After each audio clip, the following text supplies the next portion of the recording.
And now, the Hall of Fantasy. Welcome to the Hall of Fantasy. Welcome to the series of radio dramas dedicated to the supernatural, the unusual, and the unknown. Come with me, my friends. We shall descend to the world of the unknown and forbidden, down to the depths where the veil of time is lifted, and the supernatural reigns as king. Come with me and listen to the tale of the Black Figurine of Death. Is that you, David? Yes, I heard a shot. So did we. I thought it was one of you. It was Sawyer. He came out late tonight. I found him out in the mausoleum about an hour ago. Here's his room. Try the door. It's open. He's on the floor. Is he? Yes. He's dead. In just a moment, the Hall of Fantasy will present the Black Figurine of Death. And now for our story. An original tale of fantasy by Richard Thorne entitled The Black Figurine of Death.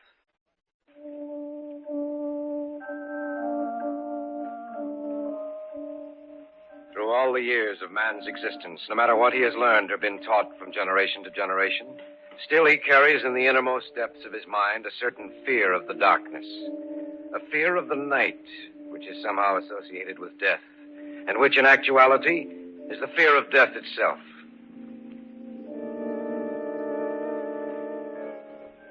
Each of us in his lifetime will probably come in contact with some psychic phenomenon, either directly or indirectly through the experience of a relative or acquaintance.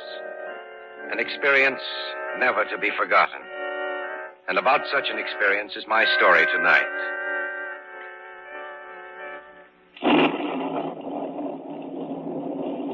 I was there with the others the night he died. We stood at the foot of the bed, Joyce and Harold and I. Amos Jansen's head was cushioned on a pillow, and in his hand he held a little figurine. You sent for us, Uncle Amos? Of course I did. Otherwise you wouldn't be here in my room, Harold. No, Uncle Amos is no... Be quiet. Be quiet, all of you. You're here too, David. Yes, sir, I didn't ask for a speech, young man. I'll do the talking if you don't mind. I must speak to all of you while I still have time. Why don't you rest, Uncle Amos? Rest? You'd like to see that, wouldn't you, Joyce? David and Harold. What? No answer from any of you? I know why you can't say anything. Because it's the truth. Now, see here, Uncle Amos. Don't listen to me, young man. These last years of my life, you've all left me alone. You've had more important things to do. That is, until tonight. Tonight you're all here because you know I'm dying. You've come here like a pack of wolves, waiting for me to die, waiting for your chance to inherit my estate. Oh, that's not true, Uncle Amos. Oh, isn't it? I think it is. Don't worry. You'll inherit the estate, the three of you. But in the end, you'll wish you never had. What do you mean, Uncle Amos? That though I die, you'll see me again. All of you who've hated me. And you'll know of my presence when you see this. Oh, that's just a little figurine, Uncle Amos. You'll wish you'd never seen it before I'm through. You'll wish that you'd never known me, that you'd never been born. Before you die, you'll all learn what fear is. You'll learn how it feels to be... alone. Uncle Amos. He's dead, Joyce. Oh, no. Oh, no, he can't be. He's dead, all right. What's that? Something dropped out of his hand. Why? It's the little figurine.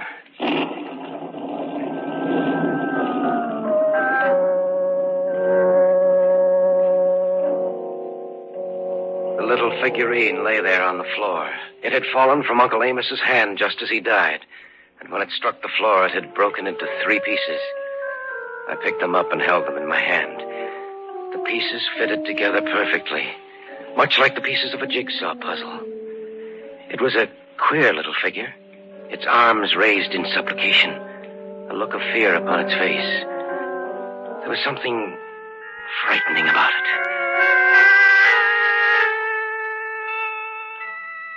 3 days later, Uncle Amos was buried in the family mausoleum at the north end of the estate. A week after that, we had gathered again in the library of the old house with Carl Sawyer, the executor of the estate. As you know, your uncle appointed me as executor of the estate and left instructions that the 3 main heirs, 10 days following his demise, be gathered together in this house for a reading of the will. You told us that earlier, Mr. Sawyer. So I did. Are you all seated comfortably? Quite comfortably, Mr. Sawyer. It's a rather long will, you know. Now, I shall begin. I, Amos Johnson, being of sound mind and body, do make, ordain, and publish this instrument as my last will and testament. Mr. Sawyer, why don't you just tell us about the will? That's a rather unusual procedure, David. Well, David's right, Mr. Sawyer. It'll save a lot of time and trouble. Well, perhaps you're right. Let me see. Now, referring to the disposition of the monies and property, it's to be divided equally amongst the 3 of you. Of course, there are certain gifts to the servants. Naturally. Yes, naturally. There is a considerable amount of money to be divided, even after taxes. Each of you will be independent for life. I can't understand Uncle Amos willing us the entire estate. The night he died... Contrary to what you may think, your Uncle Amos was really quite fond of you. Is that all to the will, Mr. Sawyer? No. Of course, you realize that if one of you were to die, his or her share of the estate would be divided between the 2 remaining heirs. And there is one other proviso which I cannot quite understand. Yes? Your uncle made one condition referring to the disposition of the monies. Let me see if I can find that. Oh, yes. Here it is. May I read it, please? The heirs are to reside in the family house on the estate for a period of 1 year. If this is not done, their claim to the estate is to be nullified, and they are to be left without a penny. Unfortunately, they were present very infrequently during the last years of my life. That's a rather strange provision. Yes, isn't it? However, as executor of your uncle's will, it is up to me to make sure the provisions are carried out. And believe me, I feel a deep sense of duty to your late uncle.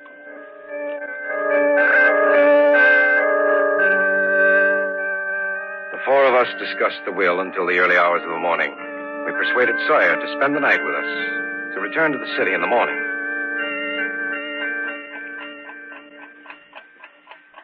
The house became quite silent, and the only sound I heard was the ticking of the clock on my dresser. I wondered about the provision of the will in which Uncle Amos ordered that we make our residence in his house. I was lying awake in bed thinking of that when...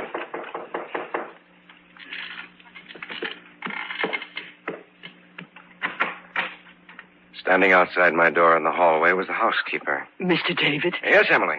I found this in my bedroom tonight. Oh, let me see it. Here. Mm-hmm. It's a little black figurine, just like the one my uncle had. You can have it back now, Emily. It frightened me, so I came to you, Mr. David. How do you think it got there, Emily? Well, there's something strange going on in this house, Mr. David. And I have an idea. I know who's in bed. Who's talking out there? Oh, it's you, David. And Emily. You're up rather late, aren't you? Yes, Mr. Sawyer. I was just going to bed. If you'll excuse me. Good night, Emily. Good night, sir. I'll see you in the morning. Well, I suppose I'd better get back to bed, too. Good night, David. Good night, Mr. Sawyer. I watched him go back into his room. Then I turned and went back into mine. Emily had been on the point of saying something to me. Something that was important enough to her to make a special trip to my room. I got back into bed and wondered what she'd wanted to tell me. Little by little, sleep clouded my brain. And I was half asleep.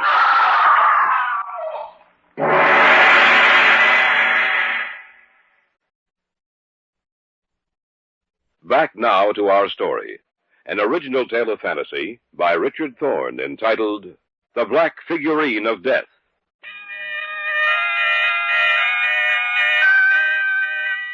I had been just on the point of falling asleep. Sawyer, I heard someone scream. So did I, David. I don't know if I heard something. I know I did. There's David and Mr. Sawyer. Maybe they can tell us what happened.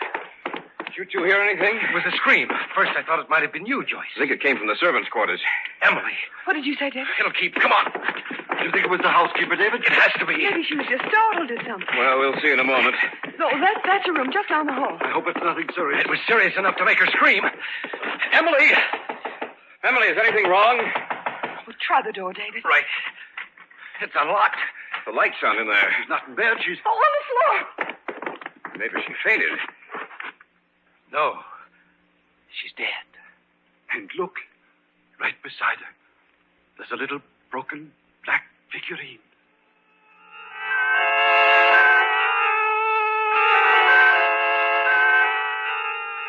Though the police came out and went over everything, there were no clues to follow. They said that Emily had been strangled, but there was nothing to indicate who might have done it. The police continued their investigation for almost a month. But at the end of that time, all they could write down in their case book was murder unsolved.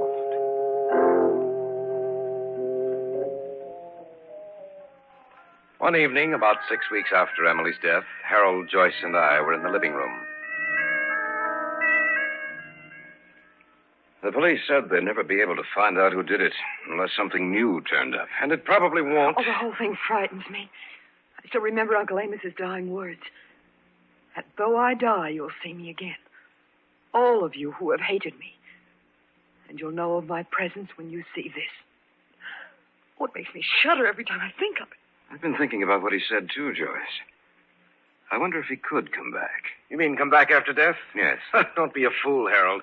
Once a man dies, he's dead. Is he? I'm not so sure of that. You shouldn't talk that way, Harold. It's frightening. Would you come out with me to the mausoleum, Dave? Why? I don't know. I just want to check, that's all. Well, I don't think either of you should go. I'll go, Harold. Well, I won't. That's all right, Joyce. I won't expect you to. All right, David, let's go.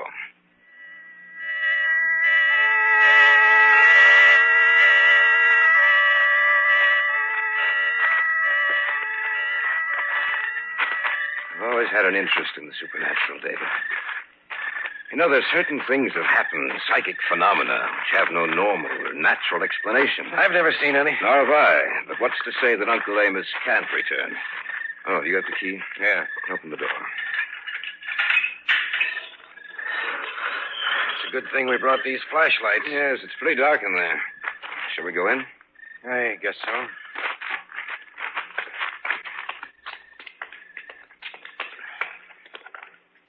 I still don't see any reason for coming in here, Harold.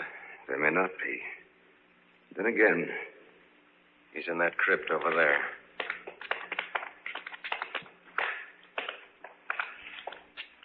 Nothing's been disturbed in here. It looks just like it did the day he was placed here. Just a minute. This wasn't here the day he was buried. What? This? That's strange. I didn't see that when I came in. You probably weren't looking over there. I wasn't either. Another little black figurine. Broken just like the others.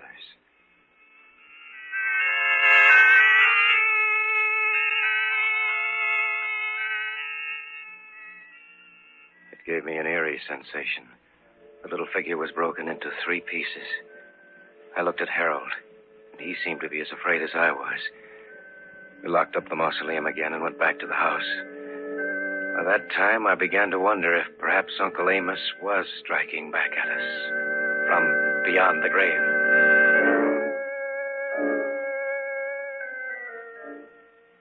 We We said goodnight about 11 and retired to our rooms.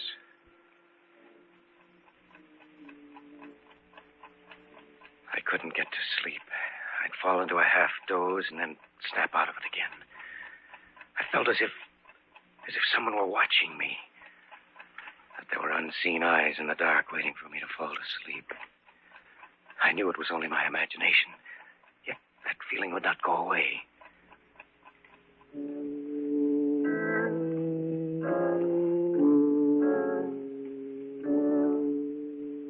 About 3 o'clock, I got out of bed. I decided to return to the mausoleum. As I went out the front door, I noticed a light drizzle had sprung up. Something drew me toward the mausoleum, a compulsion, an inner force over which I had absolutely no control. I walked slowly up the gravel walk leading to the mausoleum, not even noticing the light rain which fell on me.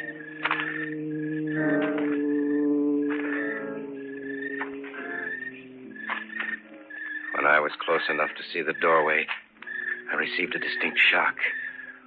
For the door was open, and there was a circle of light behind it. I walked to the door.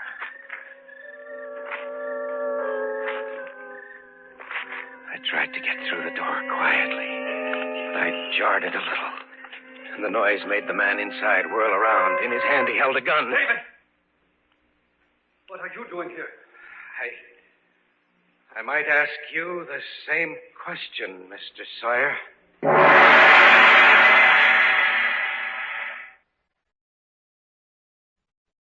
Back now to our story. An original tale of fantasy by Richard Thorne entitled The Black Figurine of Death. I had gone into the mausoleum. Standing there with a gun in his hand was the executor of the estate, Carl Sawyer. David! What are you doing here? I might ask you the same question, Mr. Sawyer. I began to wonder. I don't believe in people coming back after they die, but... Is that the reason for the gun? I didn't know what I'd find. I wanted to be safe, that's all. Now that I see it's you, I'll put it back in my pocket. By the way, David, what are you doing out here? I was restless. Harold thinks everything that's happened has some supernatural significance. All his talk made me nervous. I see. And do you think that there is something supernatural about the way Emily died? I don't know, Mr. Sawyer. I just don't know.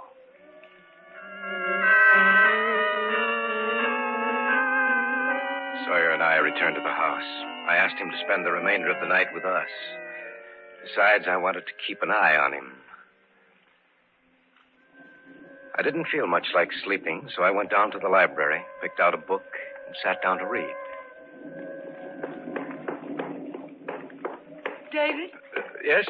Mr. Sawyer told me you were down here. What's the matter? I can't sleep. David, I talked to Mr. Sawyer for almost 10 minutes. He said he thinks that you're in back of everything. What did you say to that? I told him I thought he was wrong. Thanks for your confidence, Joyce. The more I think about it, the more I think that Harold's right in what he says. You mean that Uncle Amos has come back to life? Yes. I'd keep an eye on Sawyer if I were you. Do you think he's in back of it? I'm not sure. But you must have some reason for it. I went out to the mausoleum tonight about an hour ago. Sawyer was out there. He had a gun in his hand. He told me he was just curious. Why should he suddenly get curious at 3 o'clock in the morning? Well, it does seem rather odd that he... No! Yeah. Stay away from me! I don't want to move! Stay away from me! That was Sawyer. Come on. It couldn't happen again. It just couldn't. We'll see. Is that you, David? Yes. I heard a shot. Well, so did we. I thought it was one of you. It was Sawyer. He came out late tonight. I found him out in the mausoleum about an hour ago. Here, just run. Try the door. It's open. On the floor. Is he? Yes. He's dead.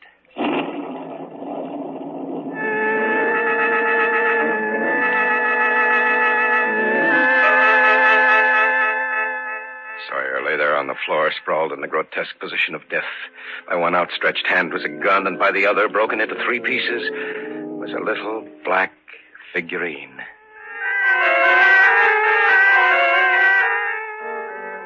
Harold called the police. They said they'd be out as soon as they could. The three of us went downstairs to the living room. I was right. It is Uncle Amos who's behind it. Oh, it must be. There's no other explanation. I told you before that there are certain things which can never be explained. The deaths of Emily and Sawyer prove that. You don't still think that Sawyer was in back of it, do you, David? Hardly. Will or no will, I'm leaving here now. I'm not going to stay around here and be killed like the others. I'm going upstairs and back. I'll be down in a while. I'm going to leave too, David. What about you? I don't know. I still can't make myself believe. David! Stay here. Oh, no, I'll go with you. If Harold's dead, He has to be all right. Harold! Harold! Doesn't answer. Harold! Where are you? Harold! Harold, answer us! His door is open. He'll be dead. He'll be dead just like the others. No, Joyce, he's not here. The mausoleum. Uncle Amos came and took him back to the mausoleum.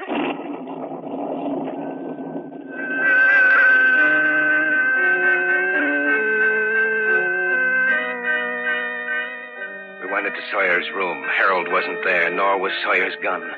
I supposed that Harold had picked it up on his way to the room. I decided to go out to the mausoleum to see if Joyce was right, to see if Harold's dead body would be found there. Joyce wouldn't remain in the house alone, so together we started out through the rain-filled night. Why don't we wait until the police come, Dave? If this is something supernatural, then they wouldn't be able to help us anyway. David. What's the matter? The mausoleum door's open. You can stay here if you want. I'm going in. I'll go with you.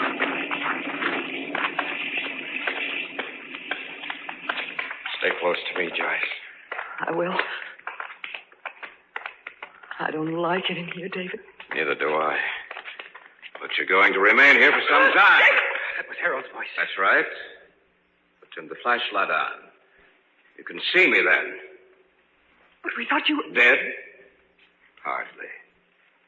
But you two will be very soon. Here's a gun, David. That's right, Sawyer's gun. Plan this very carefully, David.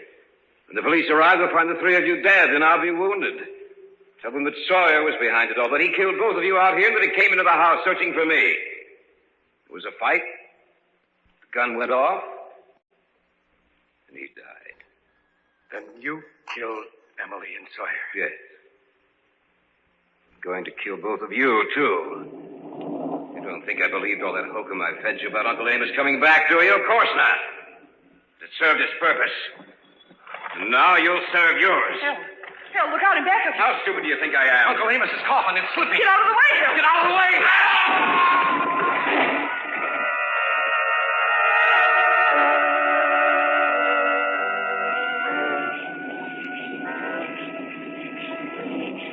He's dead, Joyce. Uncle Amos. What did you say? Remember what Uncle Amos said when he was dying? That he'd come back and settle with us. The coffin. I wonder if it was just an accident that it slipped out of the crypt. Or whether Uncle Amos really did come back.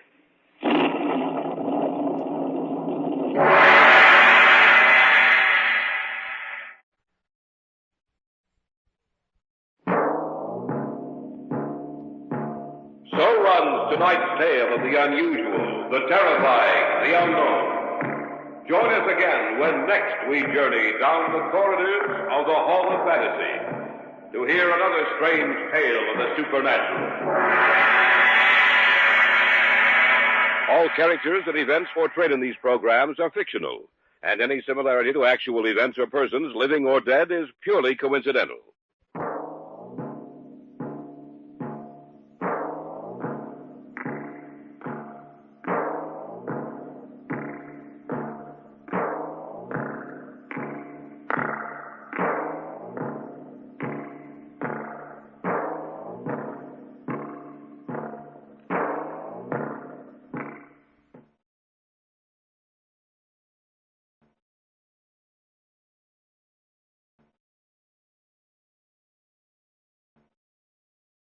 And now,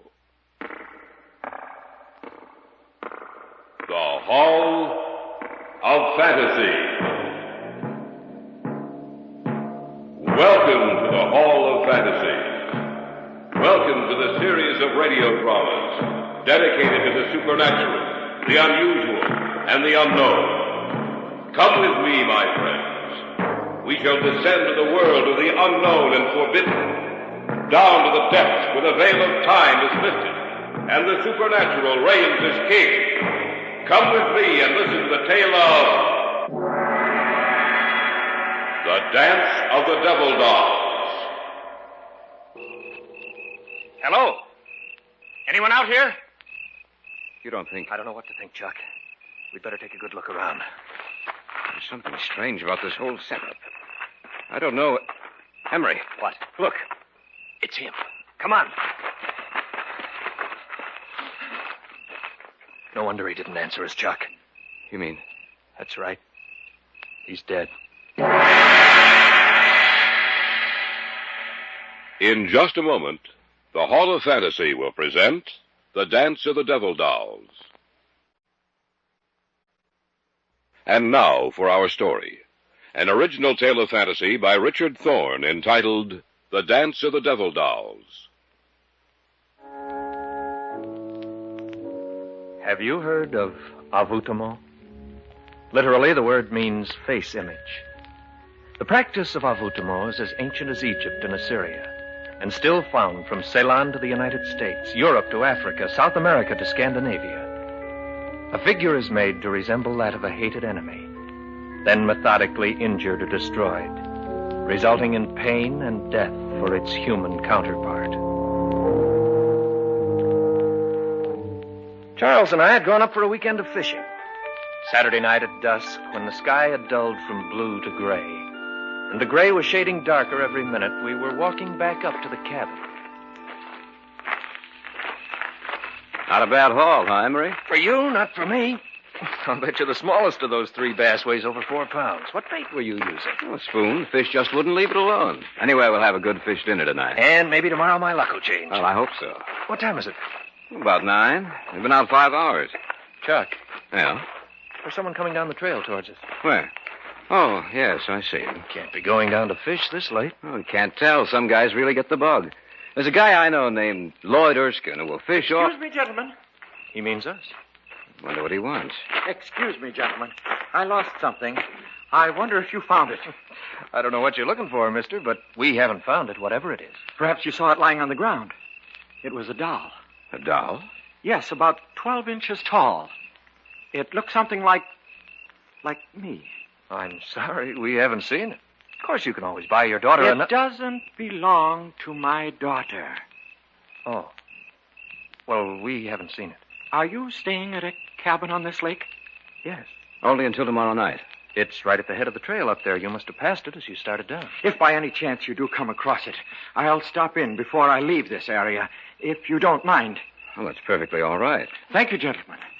I must have the doll for the dance tonight, or the old woman will be angry. Well, what do you make of that? Search me. He talked so strangely. I must have the doll for the dance tonight, or the old woman will be angry. I think he's off his rocker. Well, it's not our worry, Emery. Come on, let's go.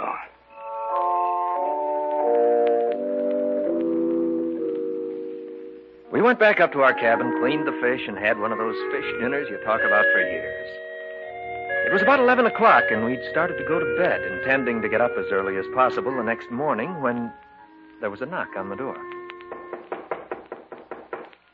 I wonder who that is. I don't know, but we'll soon find out. Oh, it's you. Yes. May I come in? Of course. I see you found the doll. Yes. I wanted to let you know that I had.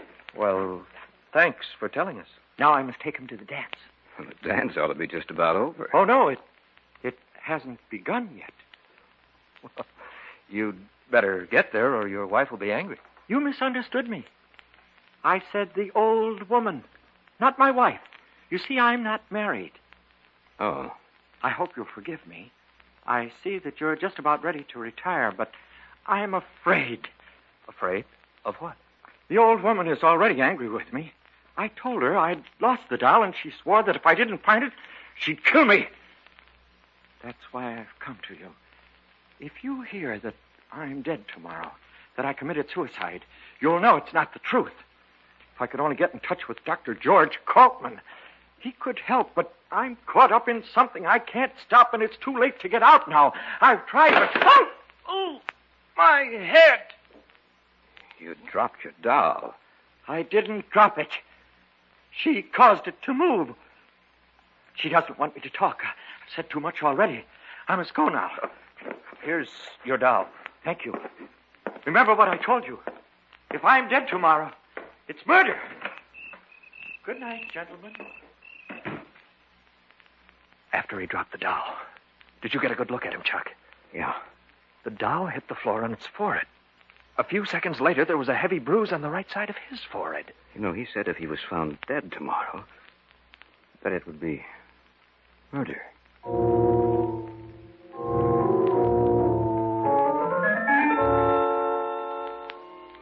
It was about 11:30 when we finally got to bed. We'd opened the windows of the cabin. The sound of the alarm clock we brought with us mingled with that of the crickets outside. The old woman said you must die. I heard something. I didn't know what it was.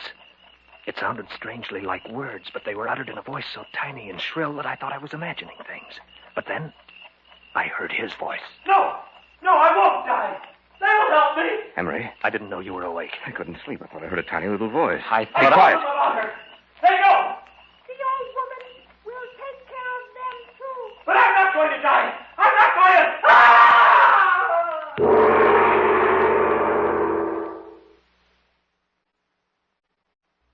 Back now to our story. An original tale of fantasy by Richard Thorne entitled The Dance of the Devil Dolls.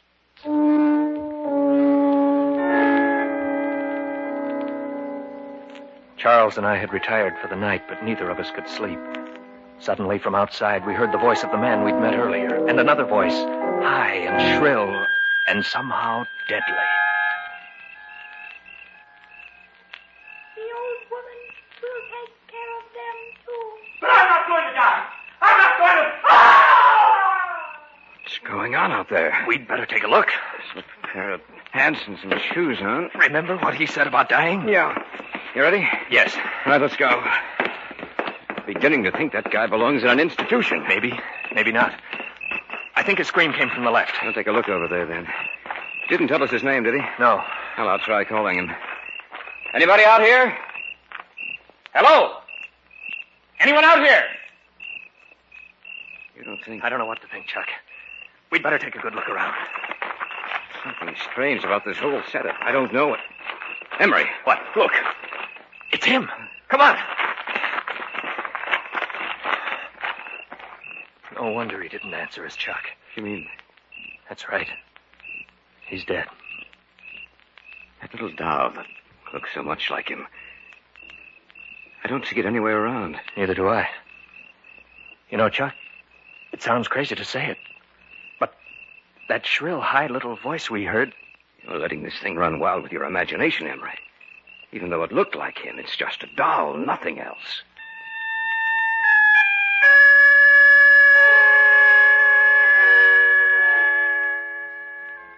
It had to be my imagination, of that I was sure. But the mere thought of it, of the doll which so resembled the man with its shining face and beady little eyes, caused a strange sense of apprehension and fear to come across me.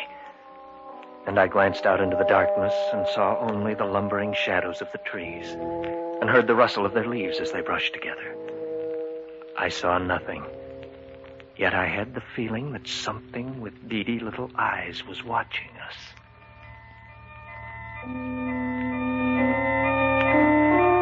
We notified the authorities. They came out, found no evidence of foul play, and diagnosed his death as being caused by heart failure. Our luck was exceptionally bad out on the lake Sunday, and we drove home that night, speaking but little, thinking only of what had happened the night before.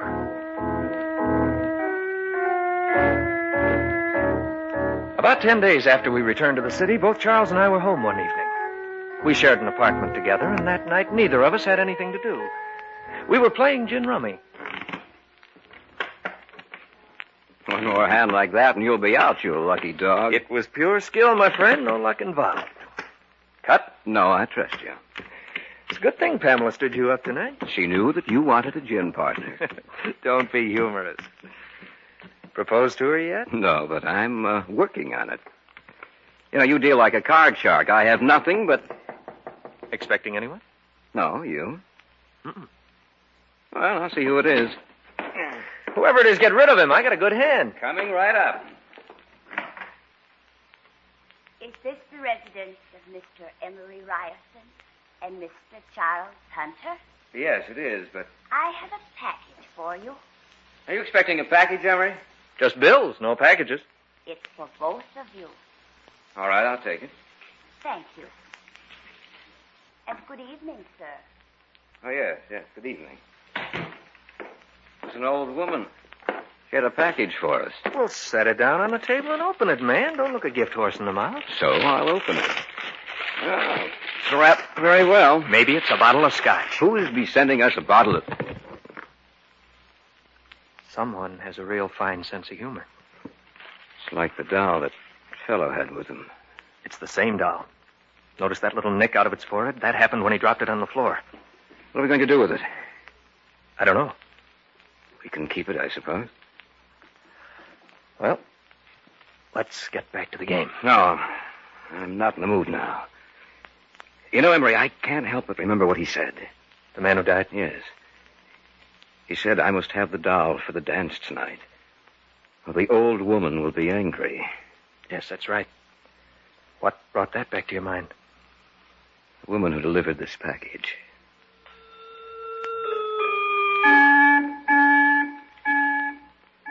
We put the lid back on the box and left it on the kitchen table with the cards we'd been using. Neither of us entered the kitchen again that evening. We went to bed a short time after 12. Again, I was restless and couldn't sleep. I had the same feeling I'd had that night in the cabin. And I remembered the words I'd heard spoken in that unearthly little voice. The old woman will take care of them, too.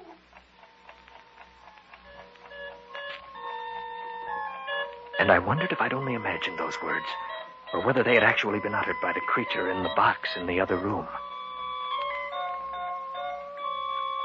It was then I heard it, like a thin, reedy piping. It sounded like music, a rhythmic, discordant melody I'd never heard before. And then I heard another sound. Henry? Yes? Am I going crazy? I hear it, too. I think we'd better see what it is. All right. I don't like this, Emery. It sounds I like... know what it sounds like. Emery. Oh. I can't believe my eyes. The box is open. And the little doll, Emery. It's moving. It's dancing on the table.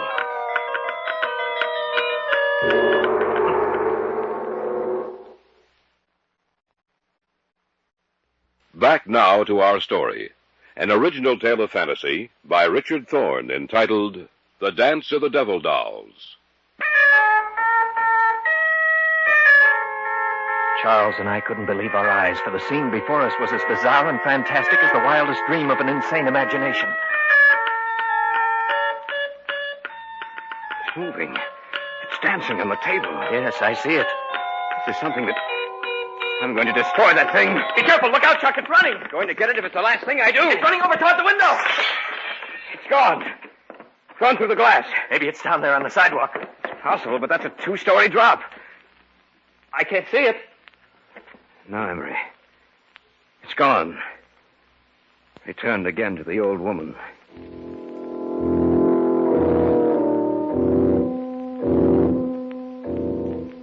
The man who had died had mentioned a name that night in the cabin. The name of Dr. George Kaltman. Now it came back into my mind.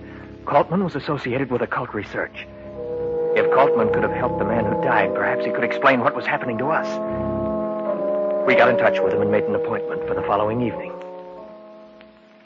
You have told me everything that has happened. Is that correct, gentlemen? Yes, everything. We'd like to know what it all means. Well, I shall explain it to you as best I can.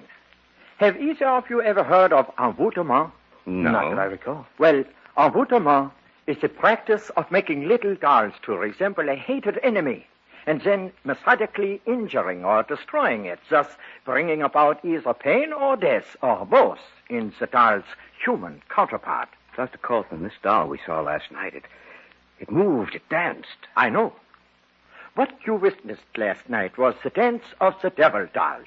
You say these dolls bring about pain or death, Dr. Coltman. Why should we be singled out? The man who died told you about the old woman. Is that not correct? Yes. Therefore, you must be destroyed. She feels that you are dangerous to her, that you know too much. Undoubtedly, the woman you saw last night, Mr. Hunter, was the manipulator, controller of the little figures. Since you saw her, she has probably made little figures of both of you. But before it will live and be subject to her will, she must have a part of you, a lock of your hair, a fingernail clipping, anything that will make yours and the doll's identities one and the same. What should we do? Go back to your apartment. I shall return with you. She will send the little doll back to your apartment tonight. I'm sure of that. We must capture the doll, for it is the only thing that will lead us to her.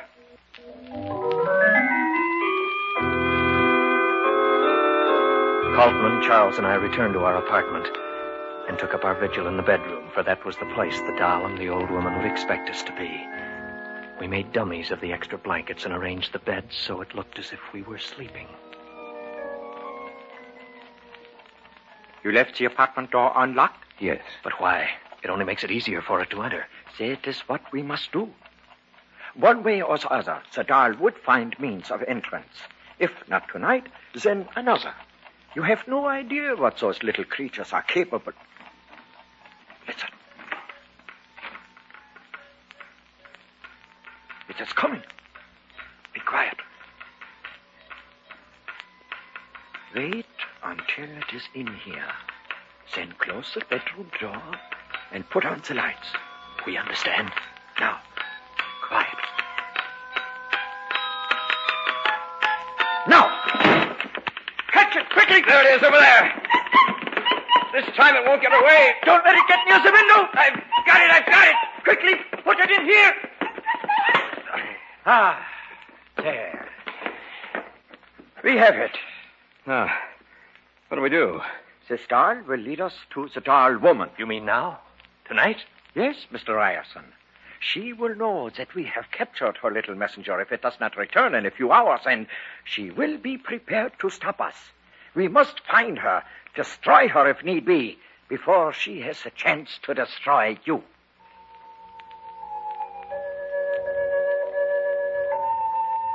Then began one of the strangest sights I've ever seen. Coltman took the doll out of the box in which we'd imprisoned it, tied its arms and legs while it writhed and twisted in his hand.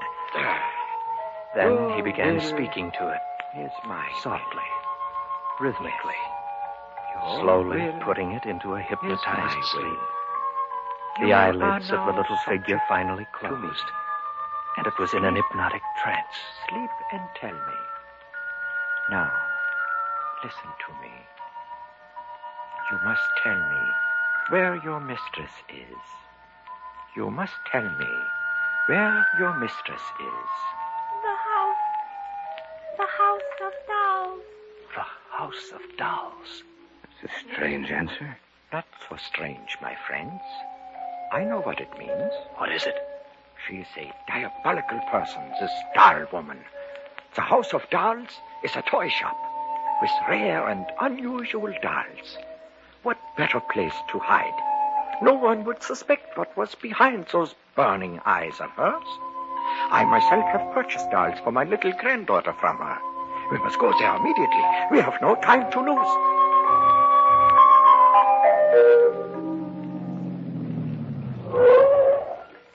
This is the place. Let's go. Right. It's past 2. There's no one on the streets. All the better. Try the door. It's open. Probably waiting in the rear of the shop was a creature she sent out. Well, let's go in. As quietly as possible. We must catch her by surprise. All right. There's a light coming from beneath that door back there. That is where we must go. Listen. It is the dance of the devil dolls. The door's ajar. They're in there. I can see them. Yes, so do I. Be quiet. And soon, my children, you will be joined by 2 others. And then, no one can harm you. For when the new doll returns, he will bring with him what I need for the spell of the dancers. We must take her now. And they will join you in the dance of the Satan. devil doll. Now! What are you doing here? We've come to stop you. Look out, Bolton. She has a gun. So have I.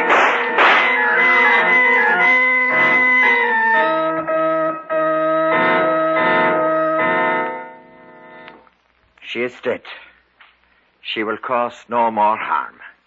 Seems strange to see those little creatures on the floor. All of them so quiet and still.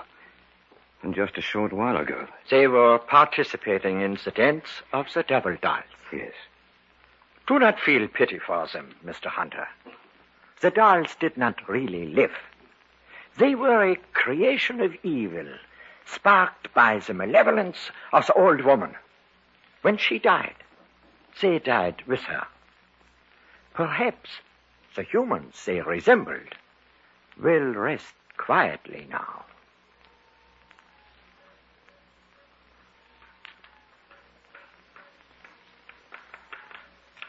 The secret of the devil dolls is as old as man. It is lost now, but it will be found again.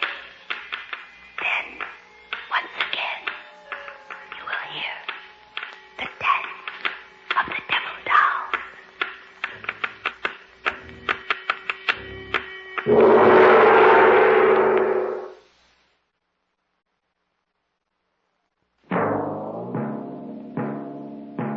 So runs tonight's tale of the unusual, the terrifying, the unknown.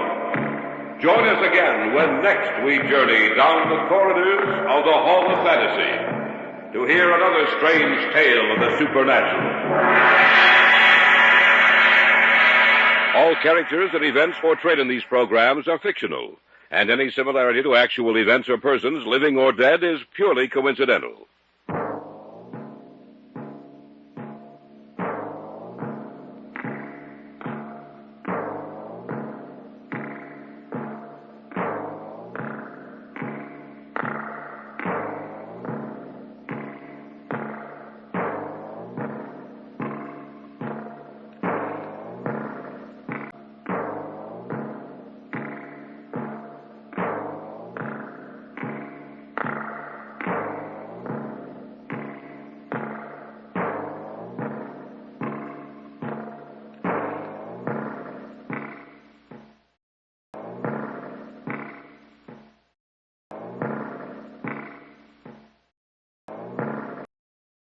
And now, the Hall of Fantasy.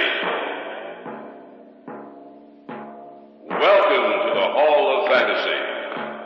Welcome to the series of radio dramas dedicated to the supernatural, the unusual, and the unknown.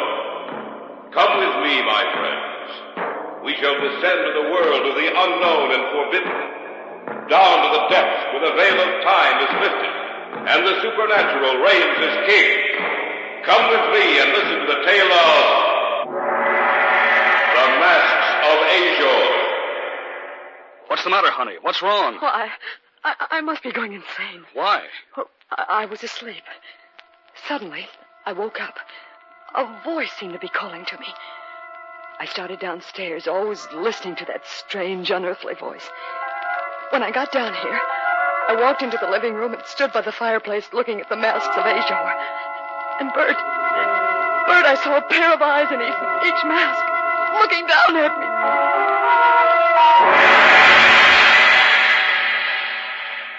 me. In just a moment, the Hall of Fantasy will present The Masks of ASHOR. And now for our story. an original tale of fantasy by Richard Thorne entitled The Masks of ASHOR.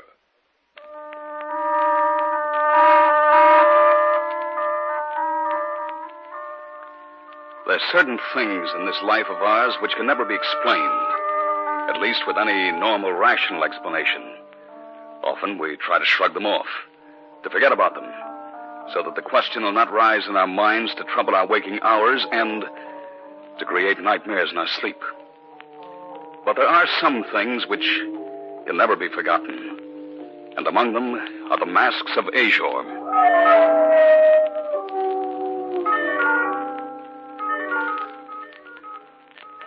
Marcia's uncle sent them to us.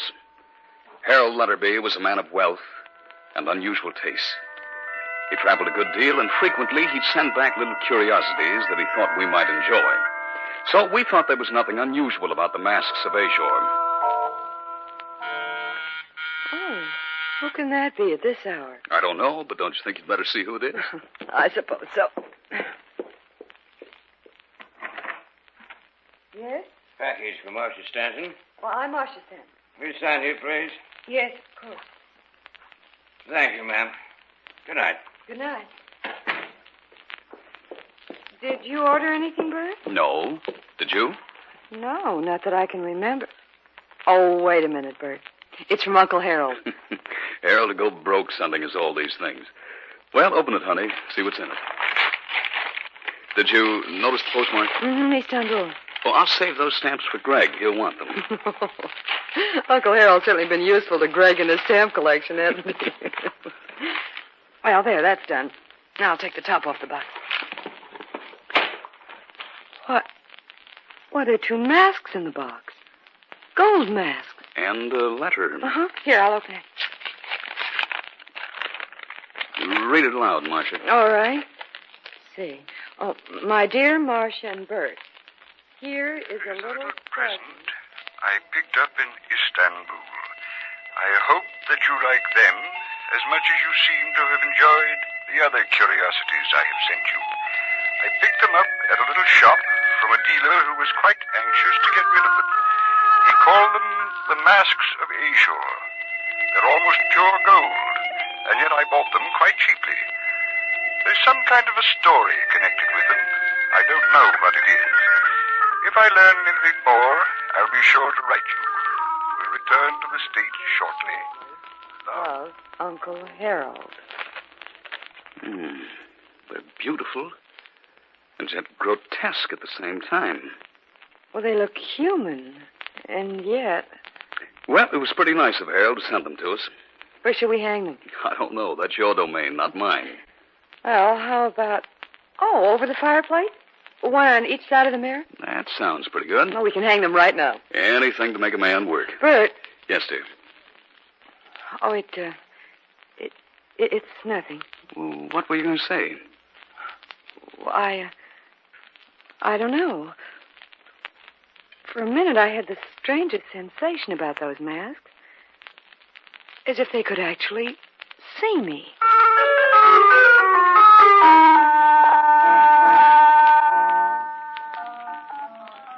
It didn't take more than a few minutes to hang the masks. They hung one on each side of the mirror over the fireplace. They looked quite good there, and yet, in a way, they seemed out of place. The following night, Greg dropped in for a while. Thanks for the stamp, Bert. That was the first thing he said when the package came. Greg will want the stamp. All the way from Turkey. From your Uncle Harold, Marcia? Mm-hmm. He sent us those. I wondered where you'd got them. They're really quite nice. They're beautiful and yet grotesque in a way. That's just what I said. Practically the same words. You think you both had one mind. They certainly catch your eye. Is that real gold? According to Harold, it is. Well, they must be quite valuable. Well, Uncle Harold said he bought them for a song. They couldn't have been very cheap. The gold alone is worth a good deal. As a matter of fact, Harold said the dealer seemed quite anxious to get rid of them. I wonder why. Well, why worry about it? Do they have a name? Mm-hmm. They're called the Masks of ASHOR. ASHOR. You know, I've seen that name somewhere before. ASHOR, I think it's spelled. I can't remember where. Well, don't worry about it. What? Anything wrong, Greg? The holes the masks have for eyes. I thought I saw something, that's all. Saw what? I don't know. For a minute, I thought there were really eyes in the masks and that they were watching me. Watching every move I made.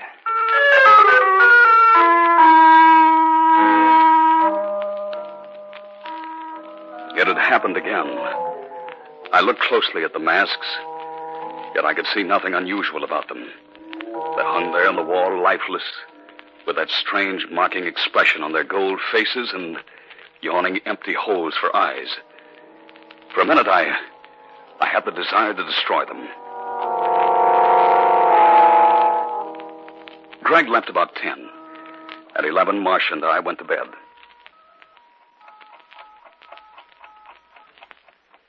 I fell asleep almost at once. I don't know what woke me, but of a sudden I was awake. I looked over at Marcia's bed, only to find it unoccupied. There was no sound in the room. Nothing save for the tiny heartbeat of the clock. For some reason, I had a desire to go downstairs. Something seemed to be directing my actions. I was fully awake, yet I seemed to be in some kind of trance.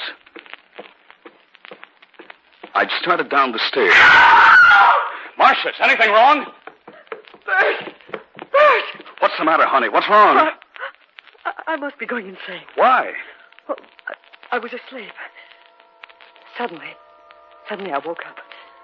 A voice seemed to be calling me. I started downstairs, always listening to that strange, unearthly voice. When I got down here, I walked into the living room and stood by the fireplace, looking at the masks of ASHOR. And Bert, I saw a pair of eyes in each mask, looking down at me. You must have imagined it. No, Bert, I didn't. Those masks had eyes, and they were watching me. Watching every move I made.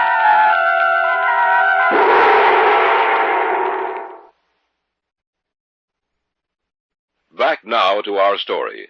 An original tale of fantasy by Richard Thorne entitled The Masks of ASHOR.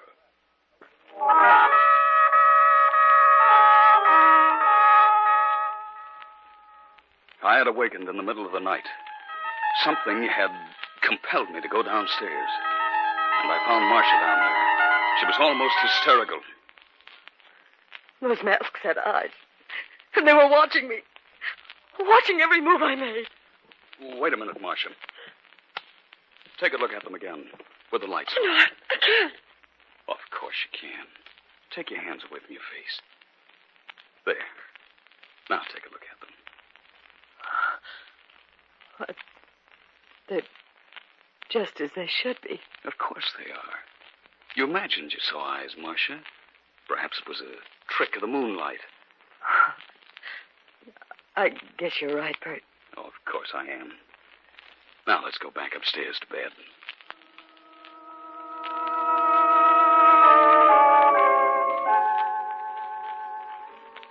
The following day was Saturday, and I didn't have to get down to the office.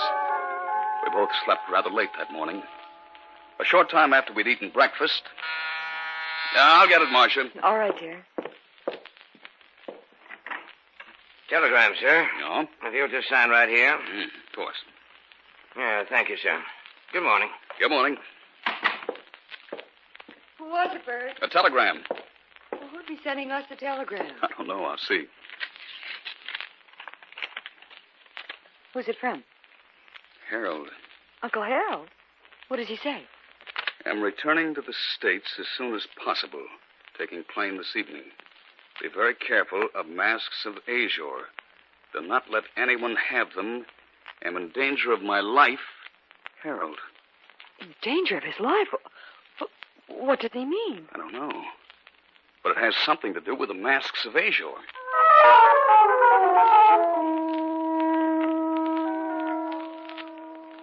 Saturday evening, Greg dropped in.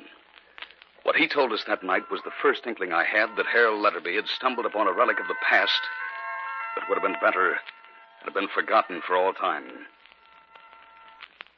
By the way, I did a little research on those masks of yours. Oh? Did you find out anything interesting? Yes, quite a good deal. Well, give us a rundown. I don't know if you'd like to hear it. Why not? It's not very pleasant. Well, tell us anyway. All right. You see, I knew I'd heard the name Asia somewhere. Finally came back to me. In college, I took a course in mythology. That's where I'd heard the name. ASHOR was the messenger of the underworld. It was he who went forth and summoned the victims to death in the final accounting. He wore a mask when he appeared on Earth, which he removed when he saw his victim. The mask was also worn to protect others, for whom the time was not ready to gaze upon his countenance. For the sight of his face meant death. Well, you were right when you said it wasn't pleasant. He was accompanied always by a dog, a large dog of indeterminate breed who went before him. ASHOR's presence was always known by the howling of the dog. Well, of course, that's just a myth. ASHOR never really existed. I have to take it for what it's worth. Oh, yes, and one other thing. Yes. It said that the masks were once stolen from him, and he's been searching for them ever since. That he wears a different mask while searching for the gold ones. Oh, you've given me the shivers. Well, that's the story, Marcia. Well, it sounds like nonsense. A being who set forth to summon people to death, always accompanied by a dog? It's a superstitious belief that's come down to us from the childish minds of an ancient people. Did you hear that dog? Oh, it's only a dog in someone's backyard baying at the moon. Rather a coincidence, you might say, talking about a dog and then hearing one howling. But just a coincidence. What's that? I don't know. Sounds like an animal of some kind. Scratching at the door. I'll take a look. I'll go with you. Now be careful. There's nothing to be afraid of. There's nothing out here. What? I said there's nothing out here. But I distinctly heard something scratching at the door. Well, there's nothing here now. There's no need to get upset about it. Let's go back in. I can't understand it. Forget about it, honey. I'm sorry if what I've told you has upset you. That dog, howling again. Somebody ought to talk to the guy who owns that animal. There's something at the door. Someone must be playing a joke on us. See what's there. I want to know what's outside. I'll go, Bert. I'll go, too. If it is someone playing a joke on me... Don't move. It is a dog. Why, I ought to... You wouldn't stand a chance.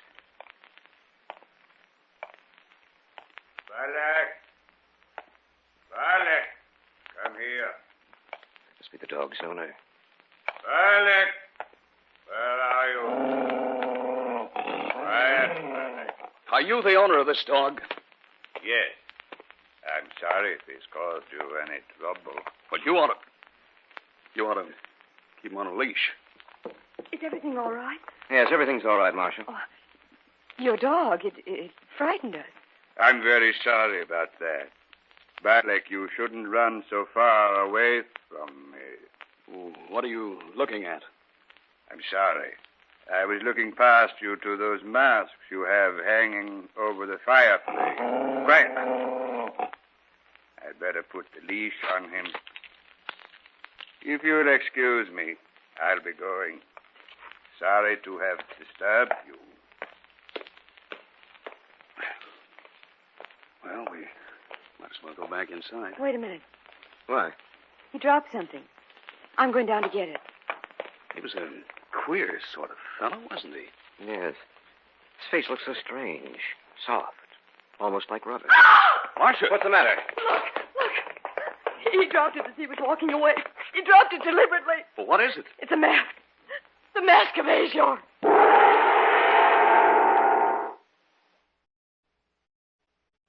Back now to our story. An original tale of fantasy by Richard Thorne entitled The Masks of ASHOR. We stood just outside the house. A minute before, the man and his dog had disappeared from our sight. Marcia went down the stairs to the walk where he dropped something. And then she screamed. It's a mask. The mask of ASHOR. Here, let me see that. It is a mask. A sponge rubber mask. Remember what I said about his face? Yes, I do. What are we going to do? We can't do anything until Harold gets here. Maybe then we'll learn some more about these masks of ASHOR.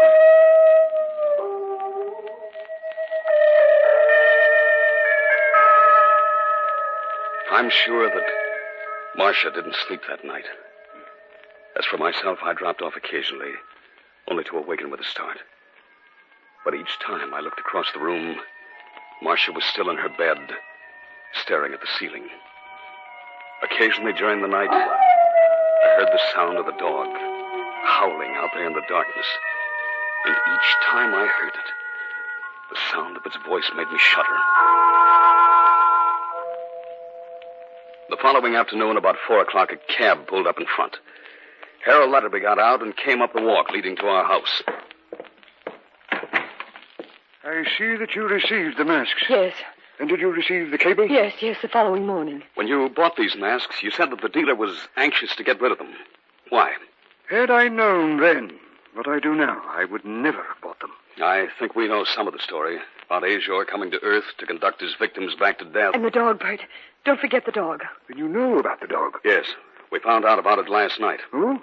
How? It was here. Here? That's right. Then ASHOR has found the masks. He knows they're here. He saw them last night when the door was open. Are you sure it was ASHOR? After he left, Marcia found a mask. A sponge rubber mask. He will be back, you know. Oh, I wish you'd never found the mask. No more so than I, my dear. A short time after I'd mailed them to you, ASHOR paid me a visit. He and the dog. I, too, found a sponge rubber mask after he'd left. The night before last, I saw something behind the mask. Like eyes. We must hide the masks from him. Otherwise, he will claim us all. What are you talking about? I have a plan. It may work, I don't know. Perhaps we can strike a bargain with him. Bargain? Yes, our lives for the masks. We must find someone else who will keep them for us.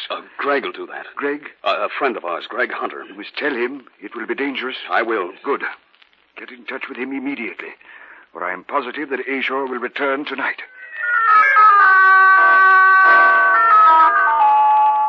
I called Greg and told him of our plan. Harold decided that he'd go back to Greg's apartment with the masks, and if ASHOR agreed to the bargain, we would send him there and Harold would return them to him. Greg would stay with us to await the appearance of ASHOR.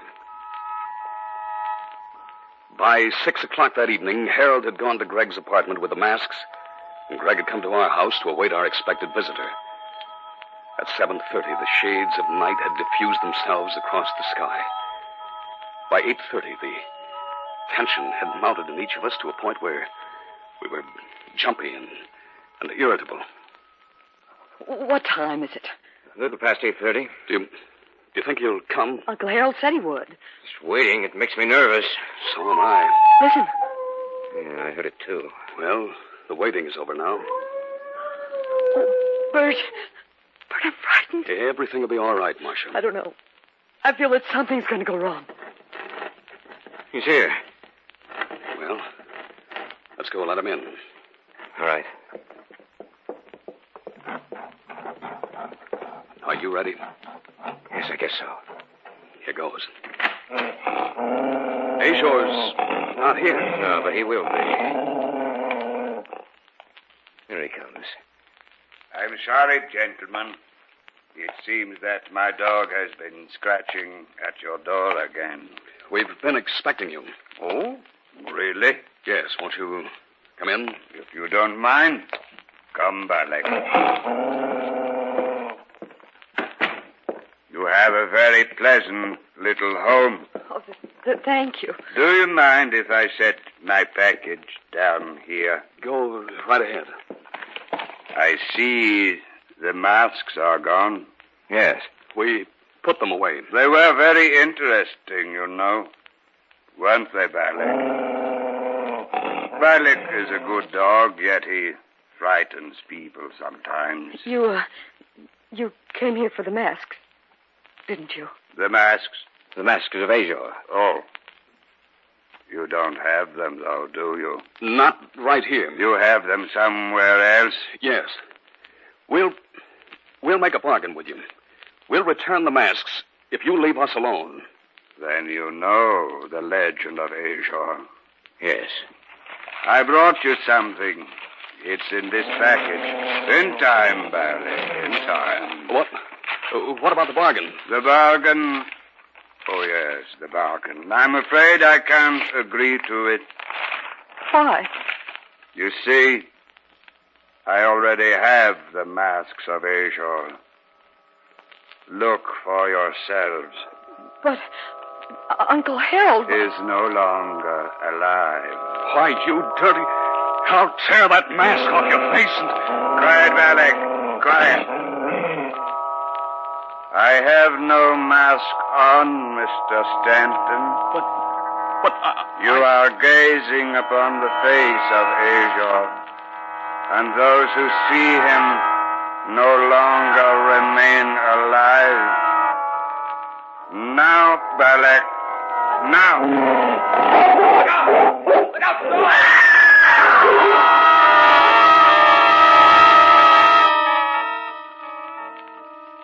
It is time for us to go back, Balak. We have recovered the masks of ASHOR, and we have many calls to make.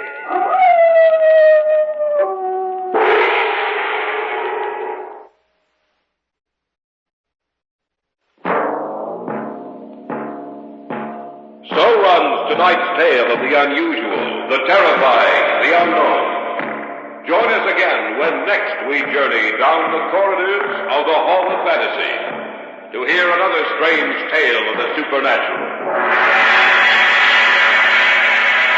All characters and events portrayed in these programs are fictional, and any similarity to actual events or persons, living or dead, is purely coincidental.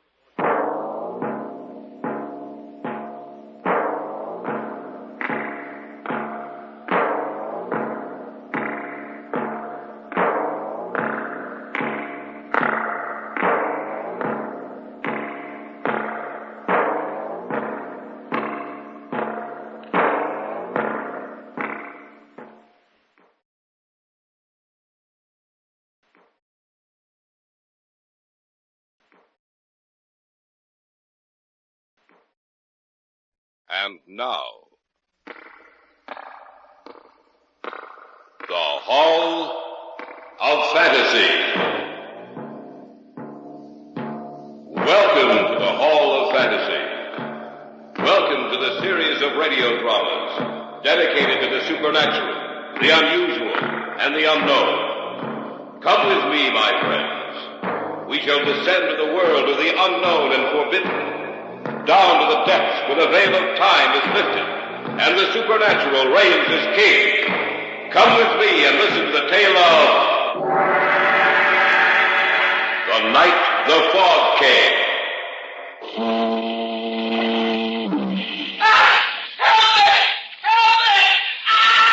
It came from our right. We'd better take a look. Come on. We're getting close to the lake. Only this fog. Wait a minute. There. Right there. Let's take a look. I hope he's all right. Roll him over. All right. He's dead. I know. Do you realize how he died? What do you mean? Look at him closer, Hal. His clothes aren't wet. Even his hair isn't wet. But look at the water trickling from his mouth. This man died less than a minute ago on dry land, 200 yards from the lake. And he died by drowning.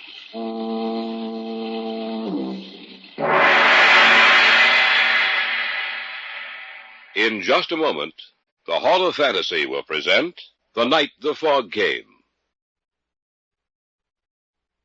And now for our story. An original tale of fantasy by Richard Thorne entitled The Night the Fog Came. If the theory of evolution is correct, then there is a connection between the minute organisms which are found to be living in water and life as we know it today. But what connection with us did those things have which came from out of the fog? What connection with human life did those horrible creatures who came from the depths have? And what is their purpose? Why did they suddenly appear and destroy, then vanish as suddenly as they had come? I shall tell you as much as I know about it. Listen to the tale of The Night the Fog Came. The first inkling of their existence came to us as we were going through some routine research. I dropped over to the lab to see Hal. Harold Enroth was perhaps one of the foremost men in his field. Our friendship stretched back for many years. I'd been away for a while, and so I dropped in at the lab to see him one morning. Jeff, you old dog, you're a sight for sore eyes. How are things going, Al? Fine, couldn't be better. How'd you like your vacation? I can't wait till next year. I hated to come back. You know, Jeff, I'm glad you dropped in. I have a little problem. Oh? What is it, money? No, not that. Here, I'll show you. Pull those blinds, will you? Sure. Yeah, that's fine. There you are. I have a specimen here on the slide. I want you to take a look at it. Go ahead. Turn the projector on. All right. There. How do you think of that? I don't know. It looks like some form of water life. But I don't think I've ever seen it before. This has been enlarged 100 times. There's no use trying to recognize what it is. It's a form of water life completely unknown to us. A new form of life. Where did you get this? It's a specimen of water one of our field researchers took from the westernmost tip of Lake Superior, somewhere near the Wisconsin-Minnesota border. Have you contacted anyone else about it? No. Why not? Well, it's... Come on. Don't try to avoid telling me, Hal. We know each other too well for that. All right. Listen to me, Jeff. All right. Everything I say is fact. I've conducted countless tests to discover what I do know about this form of life. That thing is able to reproduce itself. A Hydra type? Possibly. But that's beside the point right now. What's more important, all trace of the other organisms in that drop of water has disappeared. Are you serious? Of course I am. And another thing. There was a little mist hovering above what was left of the water. A mist? That's what I call it. Something like fog. Why, that's impossible. No, it's not. I know that when the water evaporated, it should have been dispersed into the air. Eventually it was, but not for several hours. Oh, I'm sorry, Hal. I still can't... Here, I'll show you. We have a little of the water left. It's over here in this jar. You can see for yourself. Well, it looks just like ordinary water. I know it does. But believe me when I say it isn't. Now, it'll take just about 3 minutes.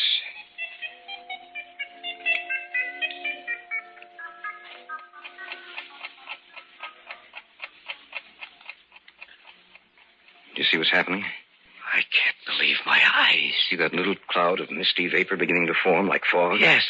But what causes it? I wish I knew. Our field men say the conditions up there are getting to be unbearable.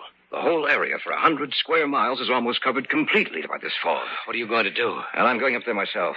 And Jeff, if I send for you, will you join me? Of course. I may need you. I may need everyone I can get. It's begun to prey on my mind, Jeff. Somehow I think there's something in back of this. Something the likes of which the world has never seen. Something evil.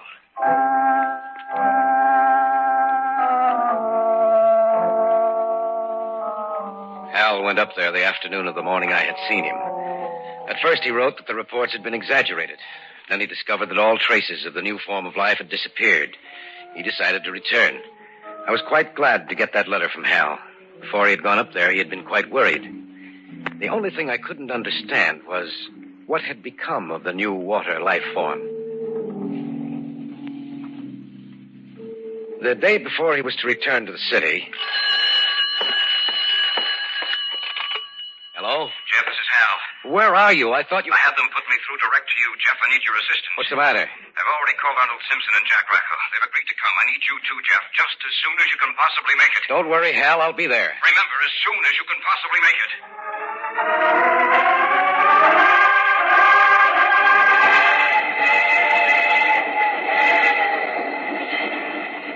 I knew Arnold Simpson, and he and I went up together. The train left Chicago and headed north, and then slightly west over Illinois and Wisconsin. Simpson and I talked it over on our way up there. Hal talked to you before he left, didn't he, Arnold? Yes, he did. I never had enough time to get up to his lab so he could show me what it was, but his words were description enough. Frankly, I'm worried. In what way? Jeff, why should a new form of water life suddenly appear?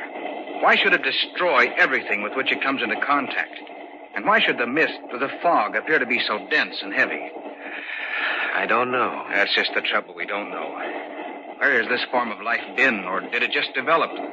What's its reason for being here? Perhaps we'll find the answers to those questions when we get there, Arnold. Perhaps. But I'm convinced of this much, Jeff. Whatever it is, whatever that fog is hiding, poses a new problem for us. A problem which may be unsolvable. And which could very well destroy the human race.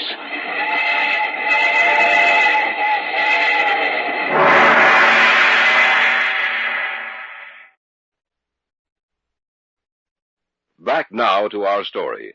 An original tale of fantasy by Richard Thorne entitled The Night the Fog Came.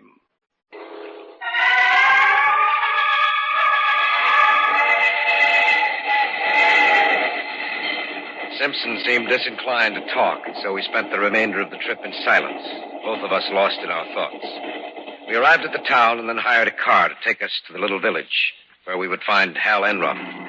The closer we came to our final destination, the darker the sky became, and the air was heavy with a mist which was both damp and clammy. It was an old rickety car, and the roads were little better than the ground on either side of it. The car stopped a few hundred feet from our destination. You gotta walk the rest of the way. You said you'd drive us all the Look, way. mister, I come farther than I was going to in the first place. I ain't no mood to go into the woods up there. If you're gonna go, then you walk in. Jeff, can't you do something? I don't think so. Here's your pay. Thanks. Let's go, Arnold. It could be worse, Arnold. I suppose so. He seemed genuinely afraid. Aren't you? A little. Hey, we must be pretty close to the lake. I've never seen the fog this thick. It's unnatural.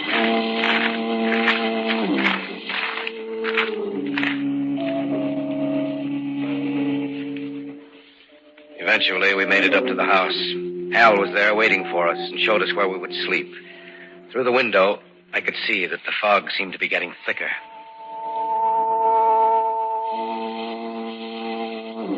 That's an eerie, lonely sound. You get used to it after you've been here for a while. Hal, you wrote me that this fog, the new form of life, had disappeared. It had.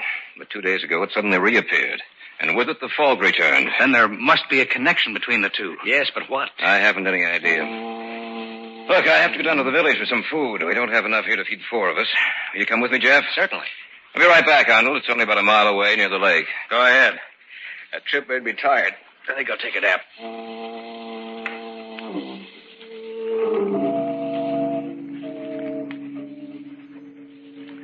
The house in which we were staying was on a high level of ground which tapered off on the side facing the lake. It was only 3 p.m, but it looked almost as dark as late evening. And there was something about that cloudy mist. It was cold and clammy and smelled strongly of the lake. I don't see how you were able to stand it up here by yourself. Well, I had a lot of things to interest me. I was all ready to meet you at the station, but then when I got your call, I didn't know what to think. I wish I could understand this, Jeff. The fog disappeared when the water life disappeared. When signs of this strange new form of life showed again, the fog came back. Why? Maybe we can find the answer to that. Well, I hope so. Naturally, the sound of that foghorn does get on your nerves. Yes, I can imagine it would. You know, if this were a clear day, you could see the village from here. Oh? Actually, it's just a tiny resort town for fishermen and hunters. And it's located right on the westernmost tip of the lake. Imagine it must... Help me! It came from our right. We'd better take a look. Come on. We're getting close to the lake. If only this fog would... Wait a minute. There, right there. Let's take a look. I hope he's all right. All right. Roll him over. Okay.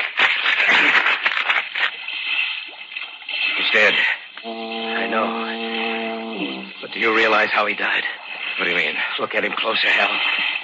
His clothes aren't wet. Even his hair isn't wet. But look at the water trickling from his mouth. This man died less than a minute ago on dry land, 200 yards from the lake. And he died by drowning.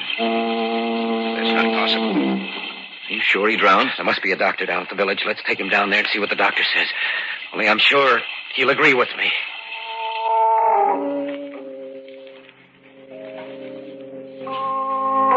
Together, we carried the man down to the village. Luckily for us, he was of slight build, not too heavy. It took us almost half an hour to get him down there. When we finally did arrive, it took another few minutes to locate the doctor. What do you think, Doctor? Get them out of here. All right. Will you please wait outside? The doctor can't work with you in here. He's just like all the others, ain't he, Doc? Please, wait outside. Thank you. What did he mean by he's just like all the others, Doctor? Just what he said. Ever since this fog has settled down again, 5 people have died. All in the same way? Yes. You mean by drowning? That's right. I can't understand how this man we found could die by drowning when he wasn't in the water. You know, we reached him about a minute after he screamed. How could he drown? Professor Enroth, I've been asking myself that same question about all the others. I I've been almost half insane these past 2 days trying to find the solution. Dr. Craig, this fog, has it always been like this in the area? No, not until about 2 months ago. Which coincides with the time we first discovered that new form of water life. What did you say? Nothing, Doctor. We're doing a little research work up here, that's all. If this keeps up, I'm afraid of what might happen. I've never seen anything like it before. The fog, those deaths, how can they be explained? We don't know, Doctor. We just don't know.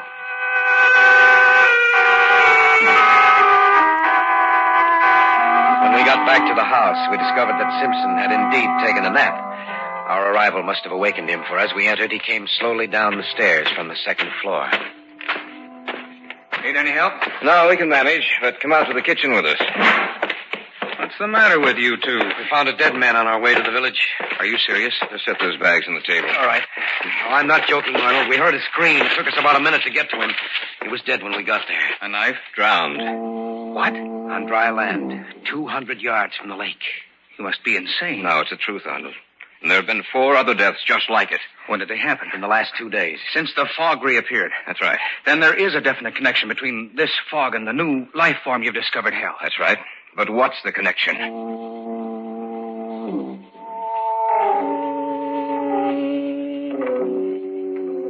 We'd gotten back to the house about 6 o'clock. It was about 7 that it happened.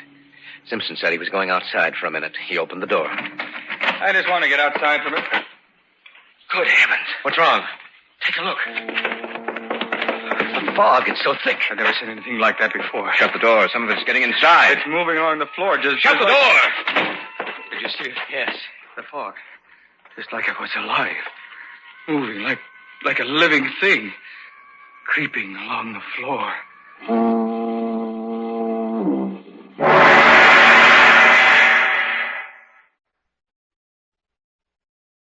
Back now to our story. An original tale of fantasy by Richard Thorne entitled The Night the Fog Came. When Simpson had opened the door, the fog crept into the house in little wisps that curled and snaked this way and that. It looked like a thing alive. You saw it, didn't you, Hal? Yes, I saw it. What does it mean? I'm afraid of what it means. You mean you know? I hope I'm wrong, but I'm afraid I'm not. It's just possible that this form of life has developed from something that was present in the water all the time. The great brute animals ruled the world before man appeared and then were destroyed. Eventually, mankind wrested the supremacy of the earth from the other animal and plant life. Perhaps the cycle is to continue. Perhaps, after man, this new form of life.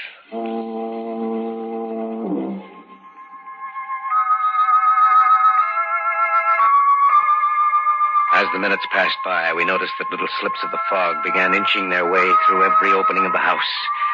It was Simpson who pointed down at the bottom of the door and first brought it to our attention. We began to plug up all the openings in the house. At first, we did it slowly, but as time passed, we worked faster and more feverishly. No matter how tired we became, we had to finish the job, or the fog might claim the house, too. It was too quiet. The only thing we heard was the distant, monotonous call of the foghorn. And then Hal broke the silence. Do you know why this fog is so thick? I wish I did. This might be insane, but it has to be the answer. That fog is carrying moisture, a lot of it, perhaps enough to also carry this new form of life. To move it from place to place, to spread it even farther. To kill everything which stands in its way. That might be it. It is. I'm sure it is. Well, in that case, what happened to break it up the first time? And that's the solution to the problem. I don't know what it is, but it did break it up the first time. It drove it back, down to the depths from where it came. That's why there was no sign of it in the water. That came from right outside the house. Racco. He said he was going to arrive this evening. We better take a look. Bring the flashlight. Right. Let's go. That light can carry more than a few feet. It's so wet out here. Over there. Look. Little pinpoints of light dancing up and down, all clustered together. That must be it. Come on. It's spreading out. Right, look. There, on the ground. It's Racco. The same way. The same way as the other one.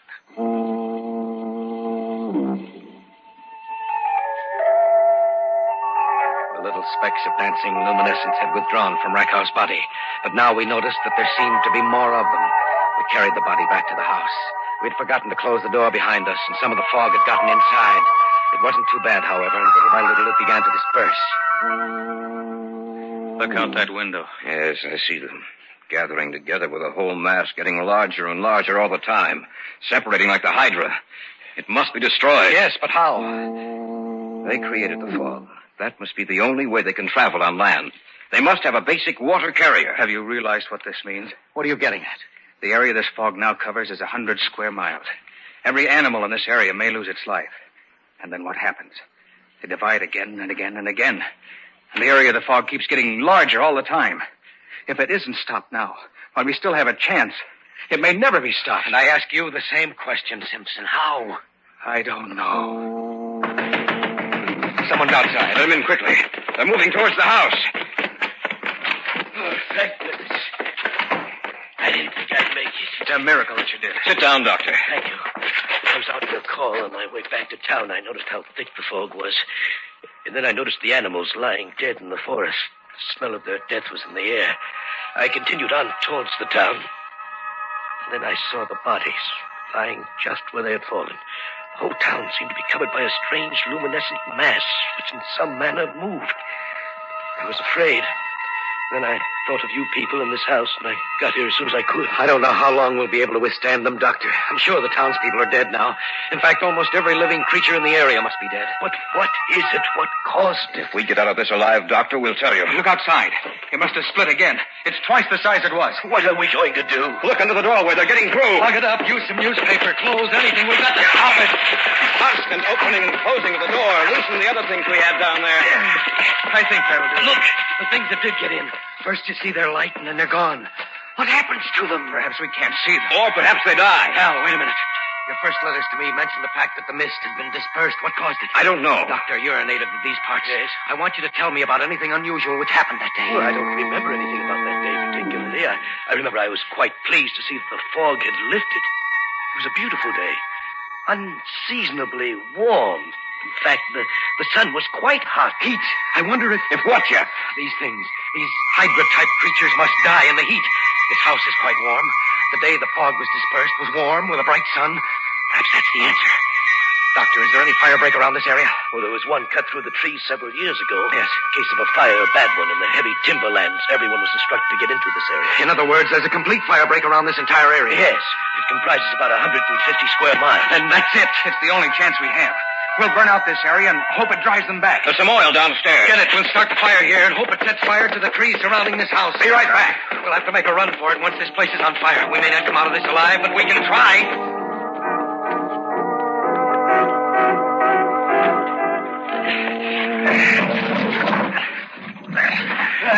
The last. Good. Now, everybody knows what... You'd better light it. Those things outside, they're going to get in. Each man will carry a torch. Yes. All right, light your torches. All right. And then set fire to this house. All right. Lighting mine. All right. And yours now. All right. One more. Right. Under the door. They're pouring in under the door. Set the house on fire.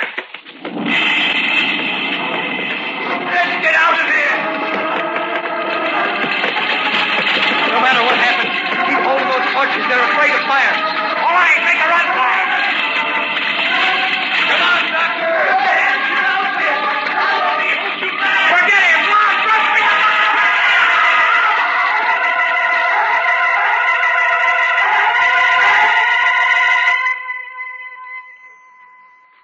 The fire caught hold, and the entire area was burned out.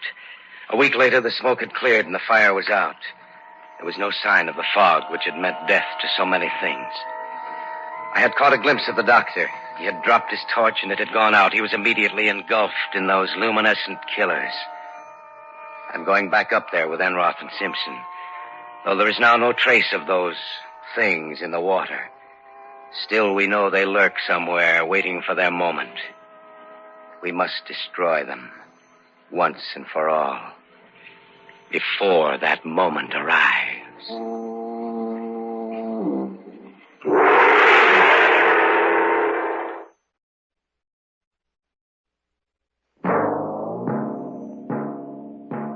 So runs tonight's tale of the unusual, the terrifying, the unknown. Join us again when next we journey down the corridors of the Hall of Fantasy to hear hear another strange tale of the supernatural. All characters and events portrayed in these programs are fictional, and any similarity to actual events or persons, living or dead, is purely coincidental.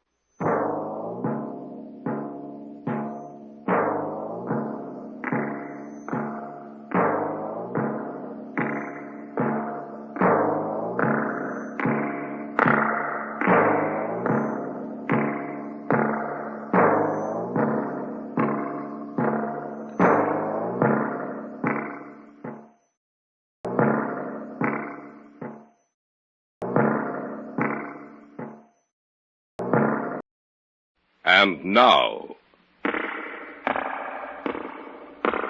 the Hall of Fantasy. Welcome to the Hall of Fantasy. Welcome to the series of radio dramas dedicated to the supernatural, the unusual, and the unknown. Come with me, my friends. We shall descend to the world of the unknown and forbidden, down to the depths where the veil of time is lifted, and the supernatural reigns as king. Come with me and listen to the tale of The Return from Death. You mean that you can bring him back to life? I know I can. There, everything's ready. Will you step back, David? Of course. Now to turn on the machine. You'll see for yourself what I mean. Now to induce the charge.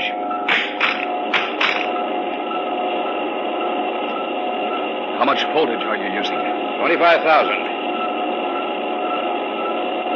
That's enough. Now look at him, David. Wait. He's alive. He was dead, but now he's alive. In just a moment, the Hall of Fantasy will present The Return from Death. And now for our story. An original tale of fantasy by Richard Thorne entitled The Return from Death.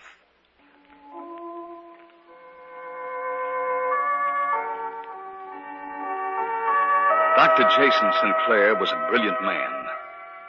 He was one of my instructors at medical school. He gave of his knowledge freely, creating in the students a desire to learn, imparting some of his own enthusiasm for his subject into the minds of his students. I always looked forward to his classes. After I received my degree, I lost track of him for several years. But one evening, when I was ready to leave the research center... Hello? May I speak to David Cummings? Speaking. David, this is Jason Sinclair. Dr. Sinclair, it's good to hear from you. I was wondering if you'd remember me. Of course I would. All of us who studied under you owe you more than we can ever repay. What are you doing this evening? Well, actually nothing. I'd like to see you, David. Why don't you come over to the house tonight? It'll be a pleasure. You still live at the same place? Yes, the world may change, David, but Jason Sinclair and his habits don't. I'll be expecting you about 8:30. Good to see you, David. Come in. Good to see you, Dr. Sinclair. You can forget the doctor part of it, David. Call me Jason. You're not in school now. How long's it been? I've lost all track of time. You received your degree in 1943. It's been 10 years. I didn't realize it was so long. You haven't changed, you know, Jason. Only 10 years older, that's all. Oh, do you remember my daughter, David? I believe she was That's right. She was in my class. How are you, Elaine? Fine, David. It's good to see you again. Are you working with your father? Yes. Sit down, David. Sit down. Can I pour you a drink? Not right now, thanks. Are you still with the college, Jason? No, I left there some time ago. Oh, really? How come? I wanted to devote more time to research. I see. David, are you happy with your present position? Well, I hadn't stopped to think about it. I guess I am. That's a shame. Why do you say that? I was wondering if you'd like to work with me. I don't know. I hope you'll forgive me for hesitating, Jason, but I've been with Associated Chemical for several years. I understand, David. It's only natural that you'd hesitate. Why, of course. Dad doesn't want to push you into this, David. You're perfectly free not to accept. Of course, I would like to have you with me. I can guarantee you more than you're getting now. Well, that's a pretty good inducement. I'd like to work with you, David. I'm sure you'll find it interesting. What are you working on, Jason? Come, I'll take you downstairs, and you can see for yourself. You remember some of our discussions years ago about death and the possibility of bringing back to life a man that medical science had pronounced dead? Yes, I do. Well, that's what I've been working on. Oh? Have you had any success? Quite a lot. More than I'd expected this early. I'll show you. The rabbit you see on the table is dead. I'd like to have you examine it, if you will. Yes, he's dead, I'd say, for at least 2 hours. Very close, David. A few minutes longer, that's all. What do you intend doing? You'll see. I've already given him the preliminary injection, David, to save time. You know, of course, that all life has a connection with electricity. And we think we send out small charges of electricity along the nerve network, which in turn activates our muscles. You mean that you can bring him back to life? I know I can. There, everything's ready. Will you step back, David? Of course. Now to turn on the machine. You'll see for yourself what I mean. Now to induce the charge. How much voltage are you using? 25,000. That's enough. Now look at him, David. What? He's alive. This animal's alive. Yes, David. But there's something strange about him. How do you mean? I don't know. I can't explain it. You're imagining it, David. You saw him dead, now you see him alive. The sight is foreign to your mind. Perhaps. I've learned the secret, David. Now we can restore to the living those who have passed into the realm of death.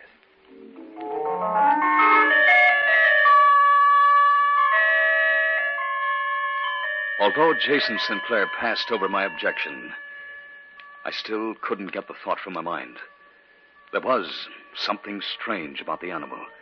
Something seemed to be missing. We went back upstairs. Jason left the room to get the papers he'd written explaining the various steps he'd taken in his experiments. I was left alone with Elaine. Did you see it? Yes. It's amazing. Are you going to work with him? I think so. David, I wish you wouldn't. Why not? Did you notice the rabbit after he returned it back to life? Yes. David, didn't it look foreign to you, as if something were missing? I noticed something, but I couldn't put my finger on it. That's what I mean. David, I don't think you should do it. I don't see why. Elaine, think what a boon this will be to the world. Will it, David? Well, of course. I'm not too sure about that. Elaine, you, of all people, should have faith in your father. I don't, though, David. Why not? Because I don't believe that once an animal is dead, it should be returned to life. It should remain dead. Because when it dies, its spirit dies with it.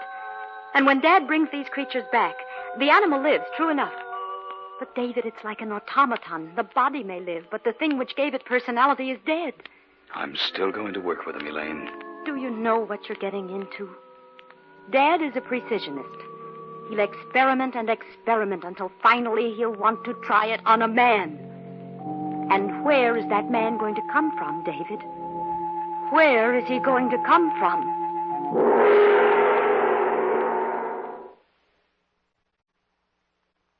Back now to our story.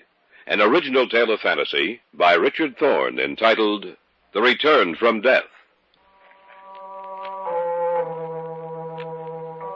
I was in the house of Jason Sinclair.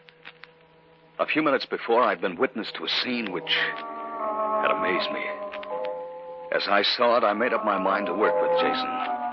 We went back upstairs, and when Jason left the room, his daughter tried to dissuade me from my decision. I'm serious, David. Where is he going to come from? I don't know. Then you're going to go through with it. Yes. I warned you, David. Remember that. Here are the papers, David. Oh, thank you. Look them over. They contain all the notes I've made on the experiment. I will, Jason. Are you going to work with me? Yes. Good. You'll have to give the organization for which you're working now at least 2 weeks' notice. Of course. If you like, you can live here with us. Do you have any relatives, David? No. Glad to hear that. I'll see you in 2 weeks.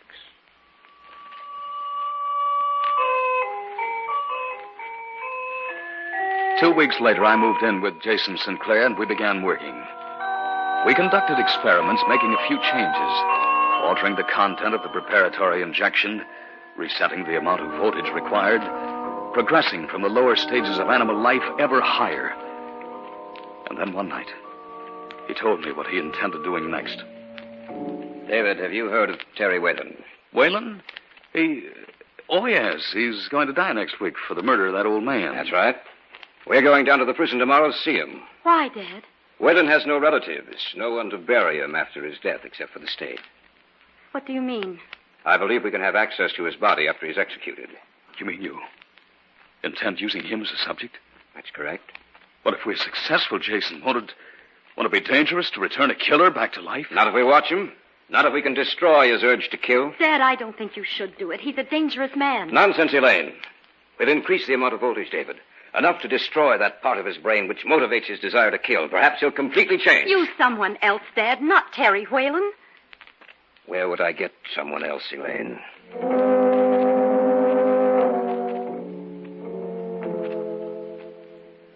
We arose early the following day and drove out to the prison.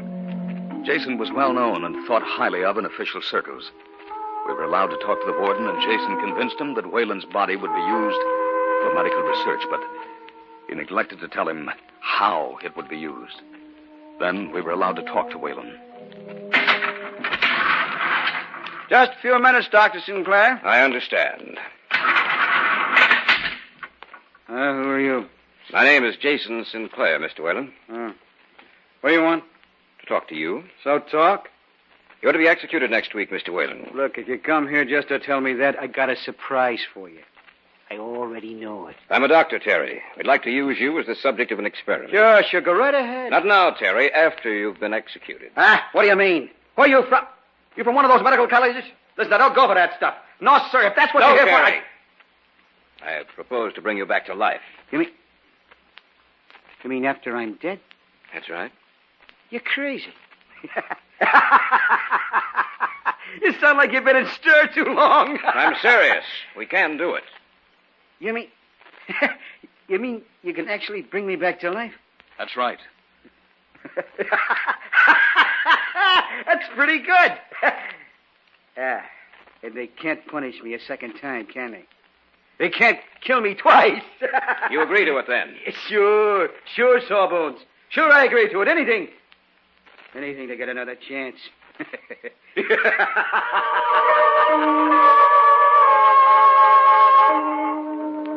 Jason made arrangements for an ambulance to pick up Whalen's body a short time after the execution. That night, the night Whalen settled his debt with the state, a storm broke.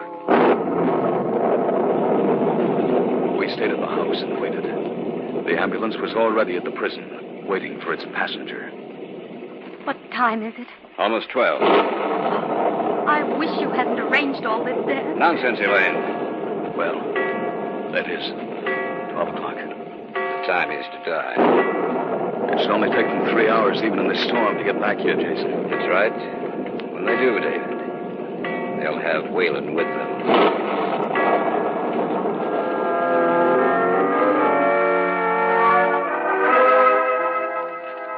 We waited there at the house. The storm was the perfect background for the strange mood which had seized hold of each of us.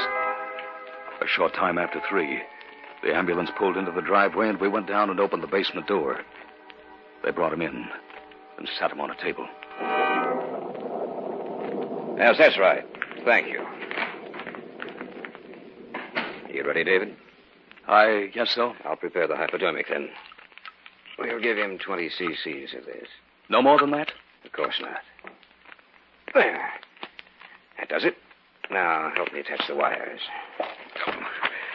Dealing with death has always frightened me. It's foolish, my boy. As a scientist, you should never allow yourself to be subjective about things.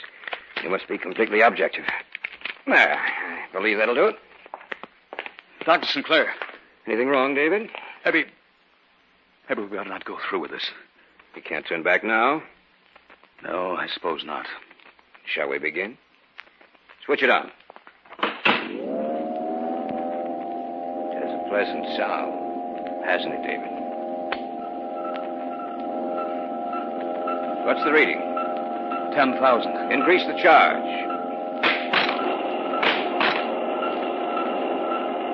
The reading? 15,000. 20,000. 23,000. 24,000. 25,000. Shall we stop? No. You must destroy his desire to kill. 26,000. 27,000. That's enough. Turn it off.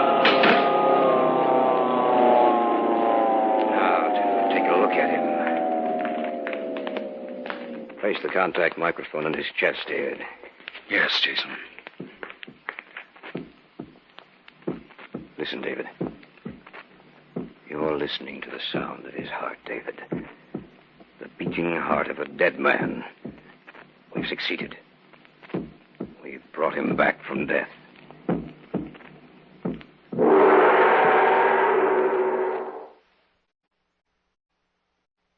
Back now to our story.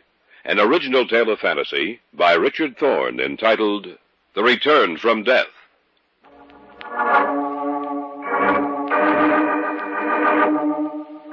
It was a wet and storming night. Jason Sinclair hovered over the body on the table in the center of his basement laboratory. I stood just behind him, watching a dead man return to life. Listen, David. You're listening to the sound of his heart. We've brought him back from death. Remove the contact mic. Jason, look at his eyes. They're open. Yes, I see. Whalen? Can you hear me? Answer me, Whalen. Think what this means, David. He can tell us what it was like to be dead. The first man ever to know the secret. Whalen, answer me. The strap's taken off. All right, let's loosen them. How do you feel, Whalen?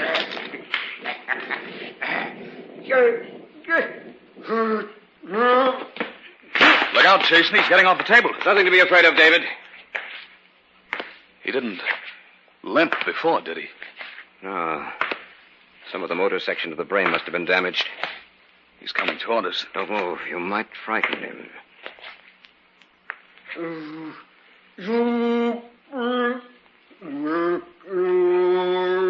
Look at his eyes, Jason. They're not human. Quiet, David. He's trying to say something. I can't understand you, Whalen. What are you trying to say? He's patting you on the back. Trying to thank me, no doubt. All right, that's enough, Whalen. I understand you appreciate... Take his hand away from my throat, David. That's enough, Whalen. Look out, David. I see him. You knocked him out. Yes. You shouldn't have done that. Are you serious, Jason? I was protecting myself and you, for that matter. He wouldn't have hurt me. You didn't seem to think that when he had his fingers around your throat. Well, I admit that I was frightened. All right. What are we going to do with him? Well, keep him down here. Teach him to talk again. Seems to have lost the power of coherent speech. Look at him, Jason. Why? Is there anything wrong? I don't know. But looking at his face now, I have the strangest feeling that he's not really a human being anymore. That something's missing. That he's a mad, vicious creation of the devil. You're talking like a fool, David. Perhaps you're tired. I know I am. He can't get out of here. He'll lock the doors and the windows are barred. Let's go upstairs. All right, Jason. But remember what I said.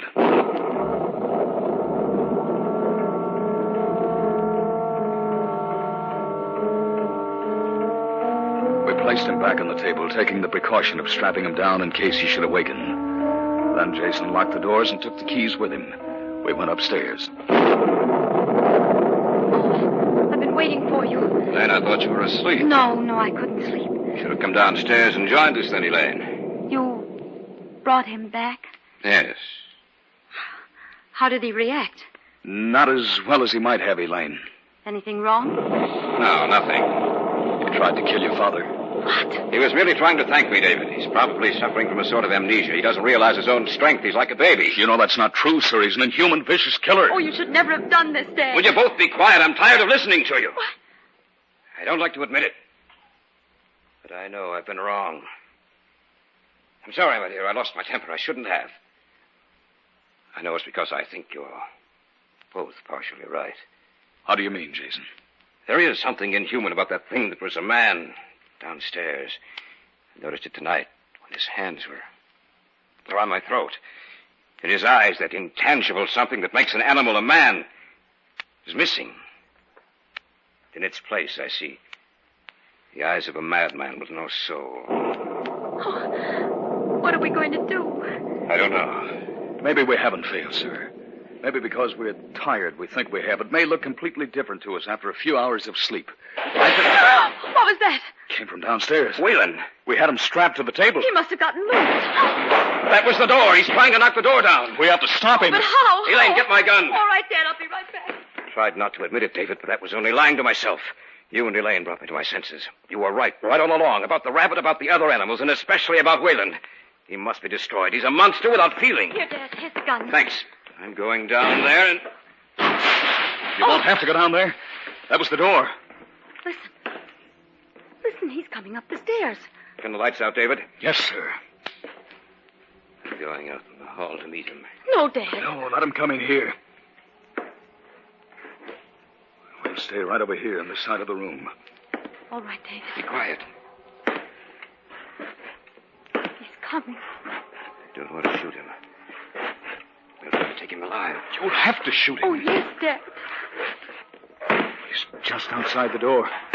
David, I'm afraid. Be quiet. There he is.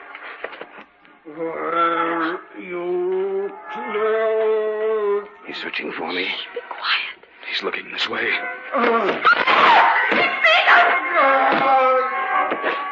Use the gun, Jason. Pull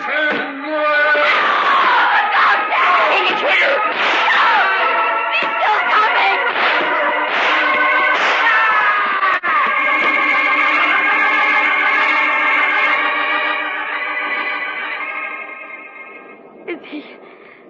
Is he dead? Yes. Look at his face now, David. Yes. I see it. It's composed. It looks human again. Perhaps we're not meant to tamper with the natural laws of life and death, David. I see that now. But it took Whalen's return from death to prove it to me.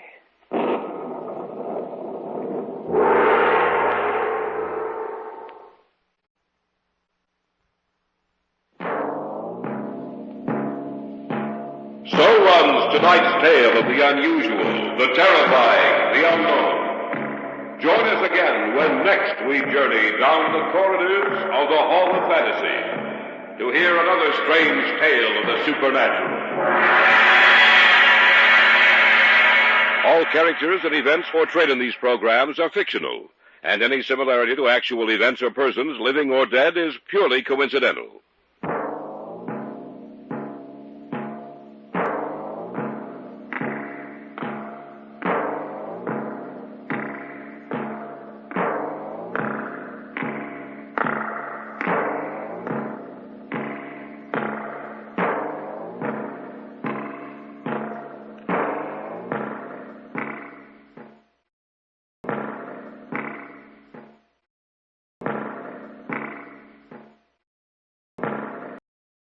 And now,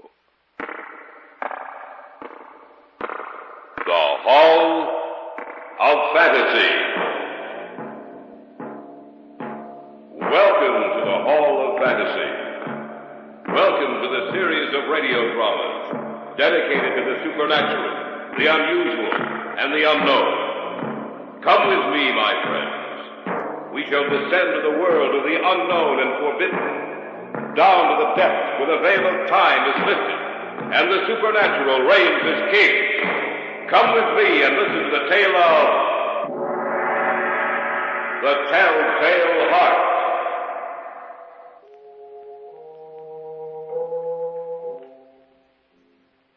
I had nothing against the man. I didn't want his money. And those who say I did are crazy.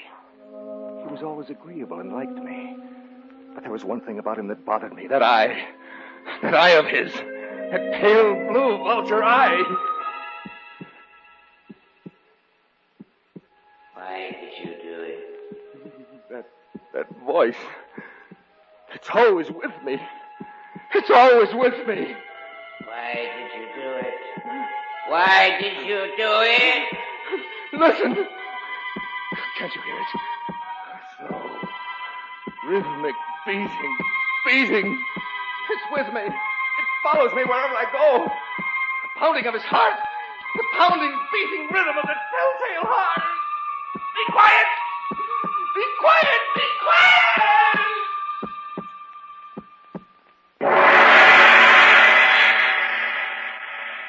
In just a moment, the Hall of Fantasy will present The Telltale Heart.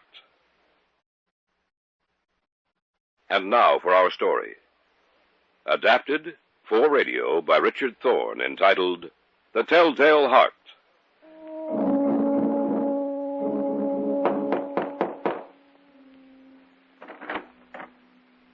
Yes? There was an advertisement in the paper. I'm here to answer it. I see. Won't you come in, please? Yes, thank you. Are you the one I'm supposed to see? No, I'm Mrs. Gorman, the housekeeper. Mr. Lawrence, the old gentleman, he's the one you're to see. You'll just wait here. I'll tell him you're here. Yes, thank you, of course. Mr. Lawrence, Yes? someone here in answer to the advertisement you placed in the paper. Send him in, Mrs. Gorman. Sir, Mr. Lawrence will see you now. Thank you. He's over by the desk, sir. Yes, ma'am, I see him. Thank you. You come in answer to the advertisement in the paper? Yes, sir. You care to sit down? No, I'll stand, thank you. What's your name? Crowther. David Crowther. Aside from my housekeeper, Mr. Crowther, I live here by myself. I feel the need of a companion. Someone to whom I can talk. Mrs. Gorman is a housekeeper. She doesn't talk very much. Very competent person, but very uncommunicative. You have references, I suppose? No, Mr. Lawrence, I haven't. Oh. What work have you been doing? I'll be completely honest with you, Mr. Lawrence. I haven't been working for the past year. I was only released from the hospital 2 weeks ago. I noticed you looked rather pale. Are you well now? Oh, yes. I've completely recovered. Well, you don't have references. I don't know. Please, Mr. Lawrence. I need employment. My money is all gone, and I must work in order to live. I see.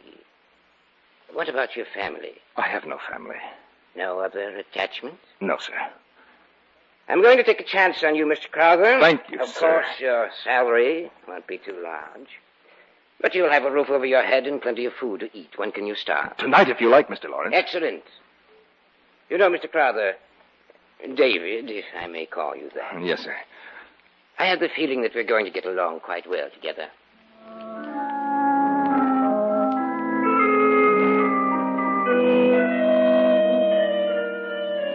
I was with him for several months.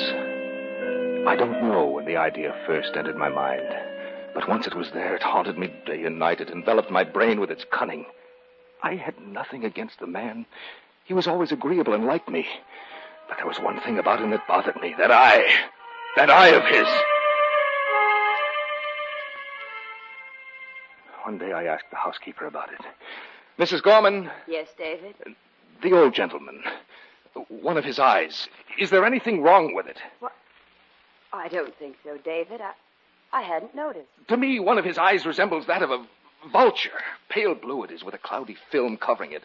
It didn't bother me at first, and, well, in fact, it doesn't bother me now unless he looks at me, but... Unless he looks at you?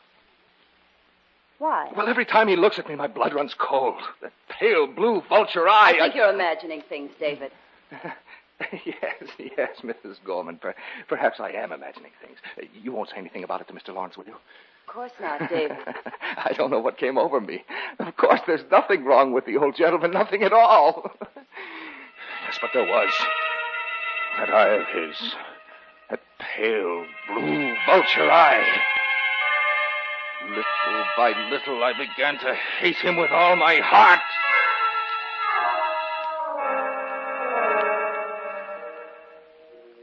One evening, a few weeks later, the old man and I sat in the living room. We had just finished dinner and were talking as we usually did. Just as you say, Mr. Lawrence, we'll have to wait and well, what are you looking at? What, David? Are you staring at me? No, of course not. Yes, you are. Don't look at me like that. I'm not looking... Don't look at me! Turn it away. Turn it away. Turn your eye away. David, what's wrong with you? Nothing's wrong with me. Only your eye. It's like a vulture's.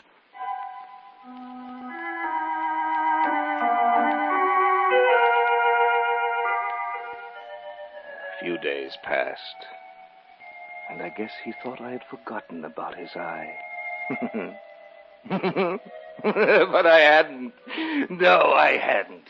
And every night about midnight, I'd get out of bed, creep from my room to his. I'd unlatch the door and open it. And then, after it was opened wide enough to stick my head through, I would put in a cupboard lantern all closed so that no light would shine forth.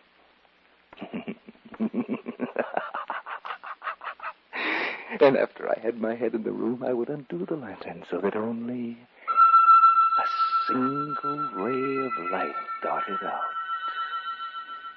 And I would shine it on his face to see if his eye were open. But no, it never was. Not then. I found the eye always closed. And you see, that made it impossible to do my work. For it wasn't the old man that bothered me, but his eye. His evil eye. And unless his eye were open, I couldn't do it. But I knew that one night it would happen. Yes, it would open, and then I could do it. Then I could kill him.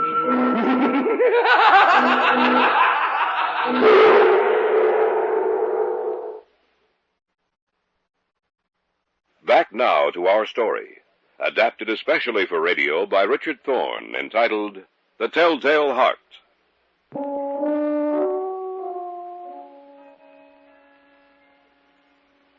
And so I waited. I went out of my way to make him comfortable. I made sure that I never mentioned anything about his eye to him. And every morning I would go into his chamber boldly and ask him, "Well, Mr. Lawrence, did you sleep well last night?" Why, yes, David, I did. You didn't hear anything? Any noises? No, not a one. I'm glad of that. Why? Did you hear anything? No, not a thing. And why did you ask me if I had? Oh, I was just asking, Mr. Lawrence. I wanted to make sure. I wanted to make sure.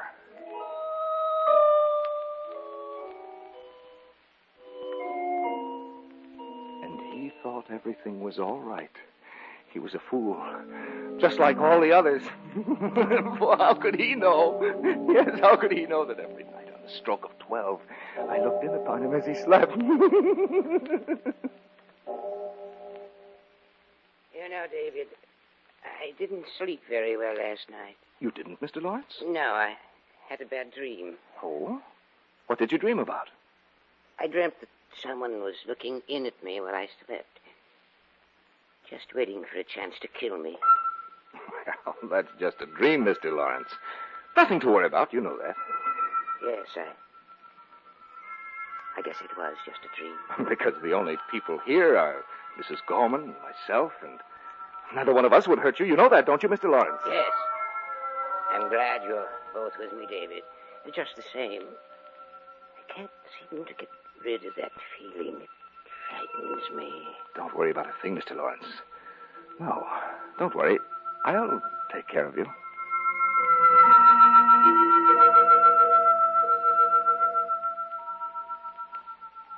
On the 8th and last night, I took special pains to make sure he wouldn't hear me. A watch's minute hand moved more quickly than did mine. I crept out into the hallway, made my way to his door. His room was all black. Black as coal, black as midnight. I think he heard me, but I knew he couldn't see a thing. The room was too dark for that. I was almost in the room, and about to open my lantern when my thumb slipped upon the tin fastening, and the old man was immediately fully awake. He sat upright in bed and whispered, Who's there? He said, who's there? I kept still. I didn't say a thing. No, not a thing. And for what seemed like an hour, I stood there and didn't move a muscle. I knew he wouldn't lie down. He was sitting up in his bed, listening for what it was that had made the noise. The old man was in mortal fear. When I had waited a long time and still had not heard him lie back upon his bed, I resolved to open my lantern a little. Yes, just a little, just the tiniest bit. And presently, the tiniest bit of light struggled out. I directed it towards him like the thread of a spider. And finally it came to rest upon his vulture eye. And then I seemed to hear something. I didn't know what it was. I couldn't distinguish it at first, and I racked my mind to think of what it was. And then finally it came to me. Yes, that was it. It was the beating of the old man's heart. Who's in here? I could hear it distinctly. He was so afraid.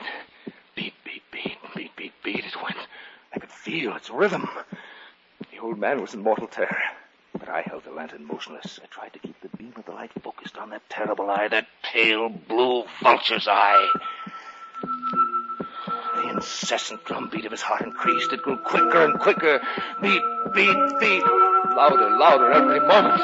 The old man's terror must have been extreme. And then I thought of something else. The sound of his heart was so loud it might be heard by someone else, by Mrs. Gorman, by some prying neighbor. And I couldn't allow that, could I? No. And the beating grew louder and louder and louder until I could stand it no longer. Who's there? Don't be afraid, old man. Is that you, David? Yes, that's right. It's only me. Nothing to be afraid of. What are you doing in my room? Just watching over you, Mr. Lawrence. I thought it was someone else. You have nothing to fear from me, old man. You should be asleep. Oh, I'll go to sleep. And so will you, old man. So will you. David, what's wrong with you? Nothing. Nothing, old man. Nothing at all. Don't come any closer to me. Stay away from me. Die, old man! Die! Let your heart die with you. Let me go. Die! Die! Close your eye, that vulture eye! Close it forever!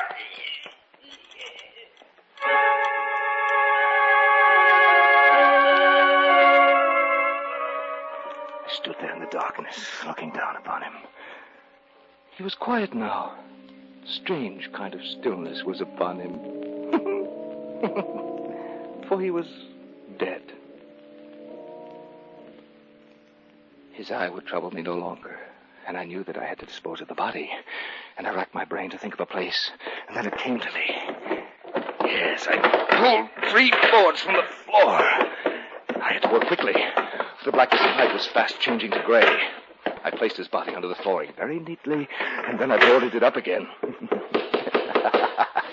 I did it so well that even I could hardly recognize the spot under which the body was hidden. Yes, his room looked as if nothing had happened. The striking of the town clock made me realize how late it was.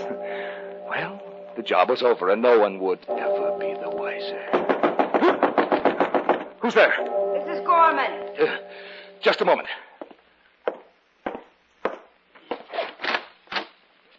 Yes.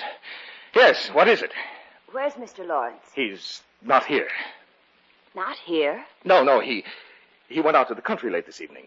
I heard something up here. Such as? A scream. No one screamed, Mrs. Gorman. Why, I guess I was mistaken. I'll have to send them back then. Who? I was afraid when I woke up I heard, or I thought I heard a scream. You didn't hear a thing. Mr. Lawrence has been gone for some time. What are you doing up here? I wanted to make sure he hadn't forgotten anything. What you probably heard, Mrs. Gorman, was the neigh of the horse as the carriage carried Mr. Lawrence away. Then I must tell him to go. Who? Who's downstairs? Who is it? Well, I was frightened. I called the police. They're waiting for you downstairs. For both you and Mr. Lawrence.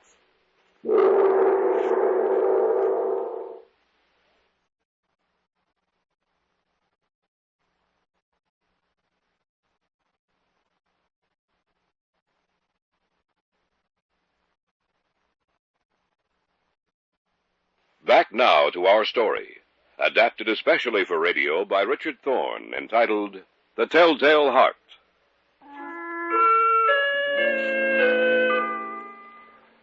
I was so sure that no one had heard anything. But Mrs. Gorman, the housekeeper, she must have heard him scream. Or did she hear the beating of the old man's heart? I went downstairs with her. Here's Mr. Crowther, officer. Thank you. Will you be needing me anymore? No, I don't think so. Good night, then.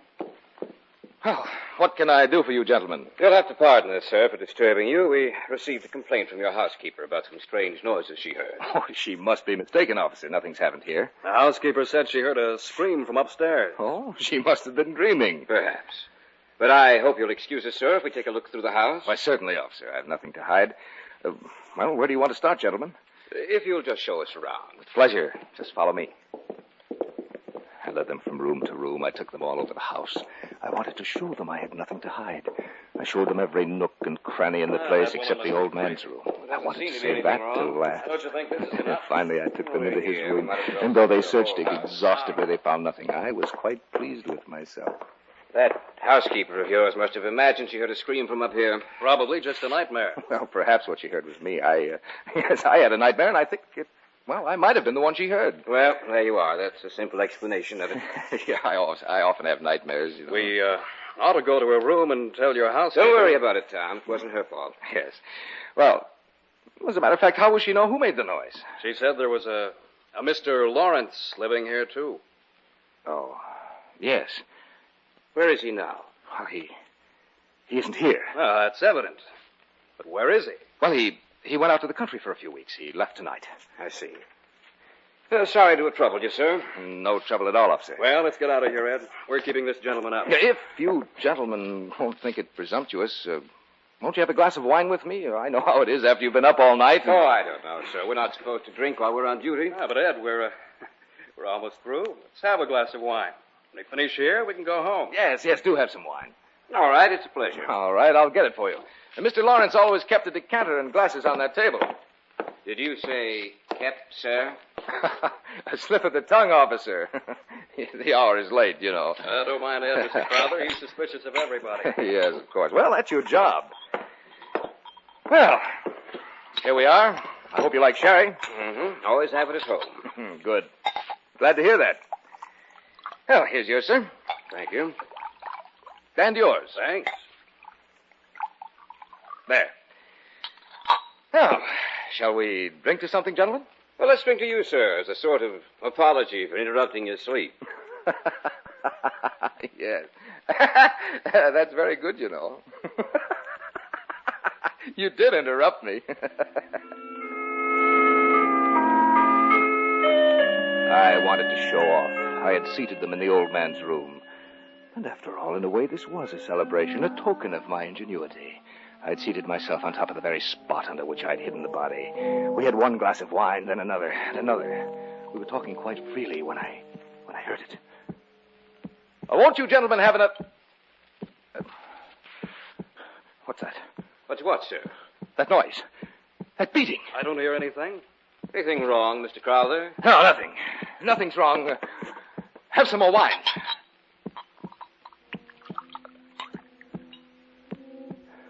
I wish they'd leave. They were getting on my nerves. I had a terrible headache, and I seemed to hear a beating in my ears. They began to look at me queerly. And yet that sound increased. There was nothing I could do about it. It was a low, dull, quick sound, like the beating of a drum. Where had I heard that sound before? They watched me closely. I paced the floor. I didn't know where the sound was coming from. Beat, beat, beat. Throb, beat, throb, throb. Where had I heard that sound before? I knew they suspected. wouldn't with that incessant beating that filled the room, that seemed to make the very walls shake with its monotonous beat, that rhythm. Where had I heard it before? Where had I? I knew where I'd heard it before. Beat, drop, beat, drop, beat, beat, beat, yes. I knew where I'd heard it before. It was the beating of the old man's heart. What's the matter, Mr. Crowther? Can't you hear it? Hear what, sir? Perhaps I can push it out. What's the matter with you? What are you trying to do? Stop it from beating.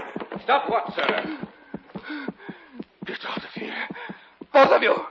Get out of here. But you... Get out of here. Can't you hear it? Can't you? I can stifle his heart, that throbbing heart. Can't you hear the throbbing? Can't you hear it? The only thing we hear is you, Mr. Crowther. I can't stand it. I can't. The continuous pounding will never stop till I tell you the truth. The truth about what? About the old man, about Florence. I did it. What did you do? I killed him. Under the floor. His body is under the floor, and they stopped that beating. Stop the beating of his telltale heart.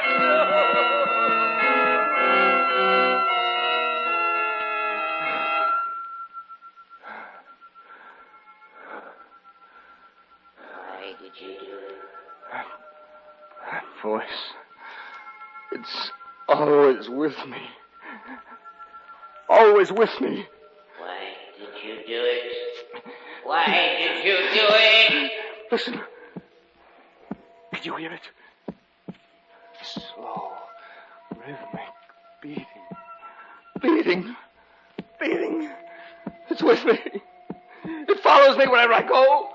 The pounding of his heart. The pounding, the beating rhythm of his telltale heart. Be quiet. Be quiet.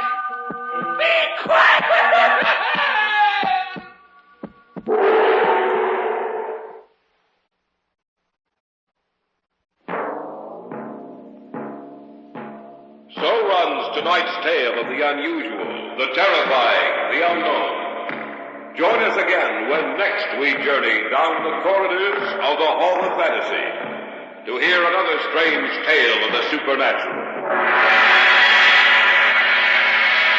All characters and events portrayed in these programs are fictional, and any similarity to actual events or persons, living or dead, is purely coincidental.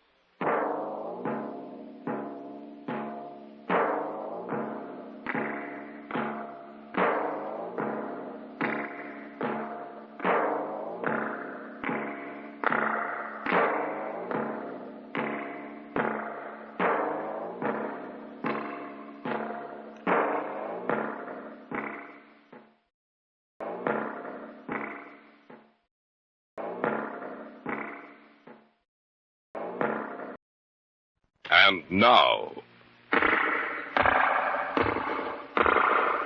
Hall of Fantasy. Welcome to the Hall of Fantasy. Welcome to the series of radio dramas dedicated to the supernatural, the unusual, and the unknown. Come with me, my friends. We shall descend to the world of the unknown and forbidden.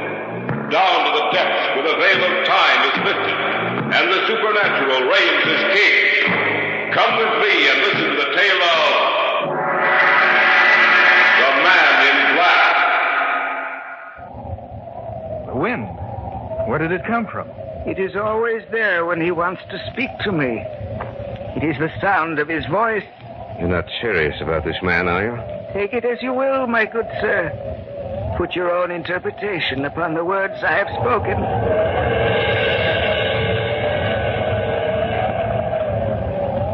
Yes, master. I understand. What did you say? I answered him. What do you mean? The wind. The mocking sound of the wind is his voice. He has seen. He has looked into your minds and seen you. But he sees only one woman in both of your minds. First, she shall die, then you, both of you.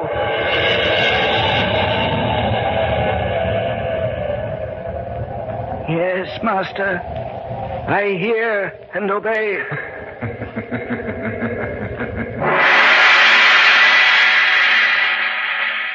In just a moment, the Hall of Fantasy will present The Man in Black. And now for our story. An original tale of fantasy by Richard Thorne entitled The Man in Black.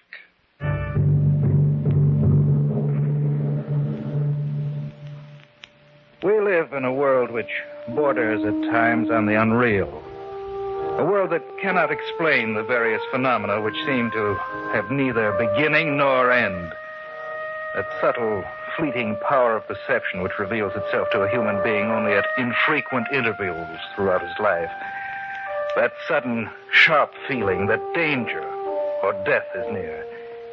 These things mankind cannot explain. This sixth sense of warning never appears when we go about our everyday tasks, but only when we are faced with an insurmountable problem, imminent and deadly peril. Such is the tale of The Man in Black.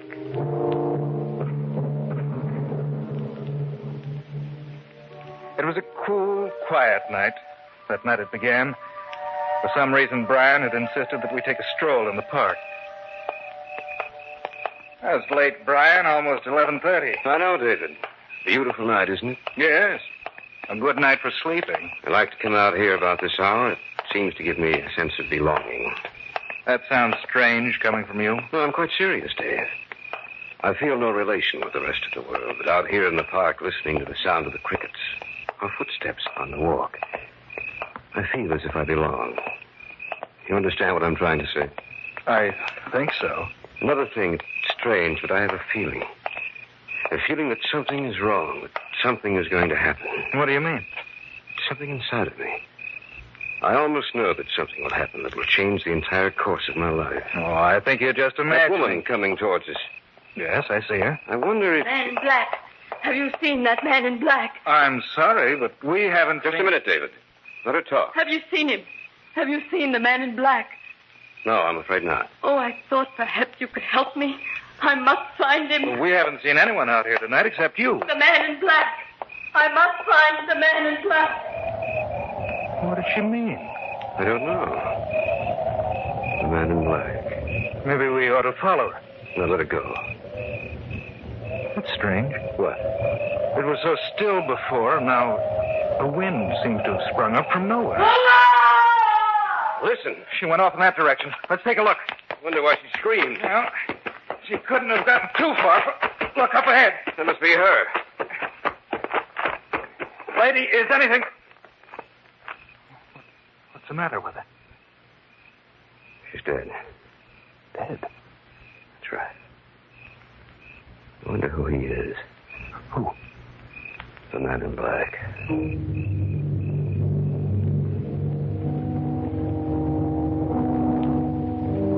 We called the police and told them everything we knew.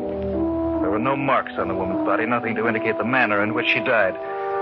The police were inclined to believe she died from natural causes. But Brian and I felt there was something behind her death that concerned the man in black. I didn't see Brian for almost 2 weeks. At the end of that time, I received a call from Carol Deming, Brian's bride-to-be. Hello? David, I hope I didn't disturb you. Oh, of course not, Carol. David, Brian wants you to come to dinner tonight. Any particular reason? I think so. What is it, do you know? No, I'm not sure. David, I'm frightened. Brian's been so strangely mysterious lately. He seems obsessed with only one idea. Something about a man in black.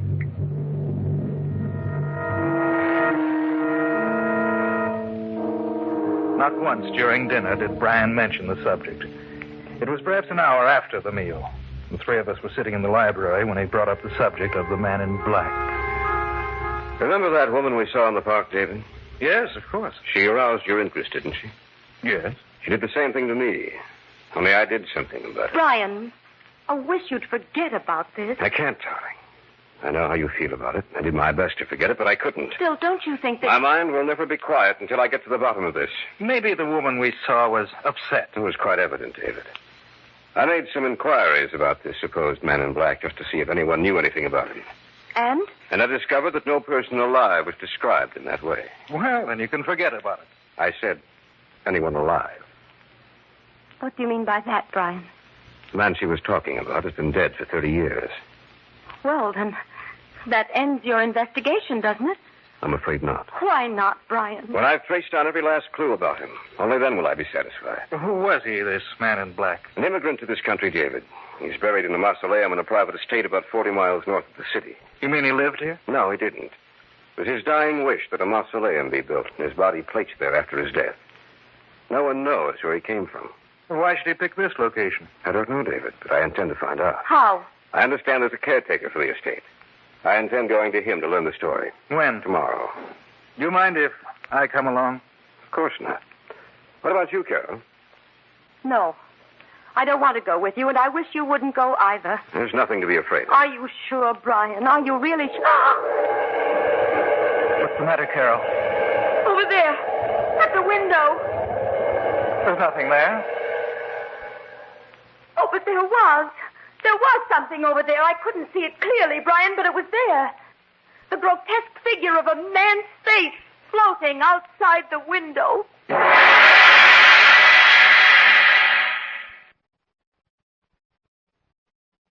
Back now to our story. An original tale of fantasy by Richard Thorne entitled The Man in Black. Neither Brian nor I saw anything outside the window, and we put it down to Carol's imagination. She asked us again not to go out there, but Brian insisted, and in the end won out. The following day, in the late afternoon, we started out to the estate. This is the road that leads into the estate. It seems so lonely out here. Yes, doesn't it? Almost as if this little area was set apart from everything else. Maybe it's the day. Gray, overcast. Well, that all adds to it, of course. Up ahead, is that it? Yes. Well, that one building with that semicircle of trees behind it. I thought you said he was buried in a mausoleum. He is. You mean that?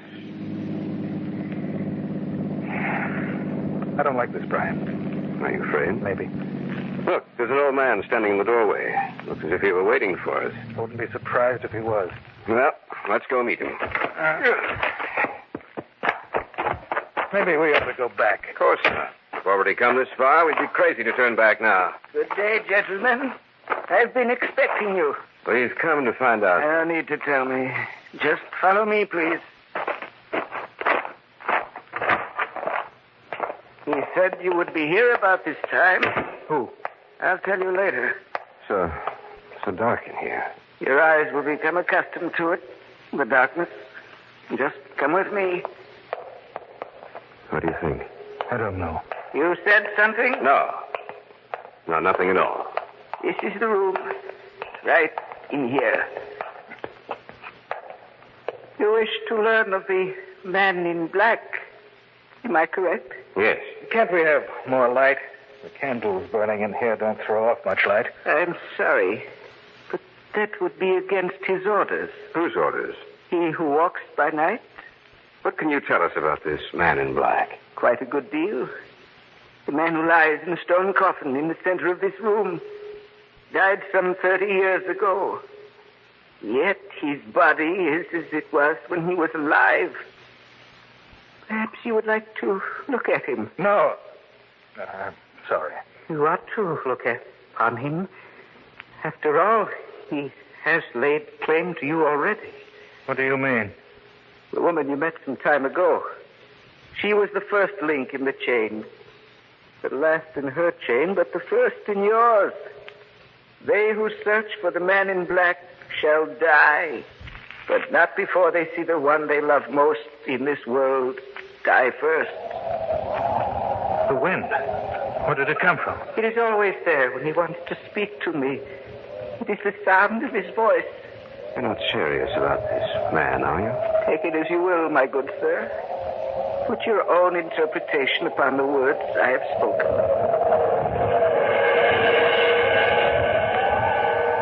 Yes, master. I understand. What did you say? I answered him. What do you mean? The wind.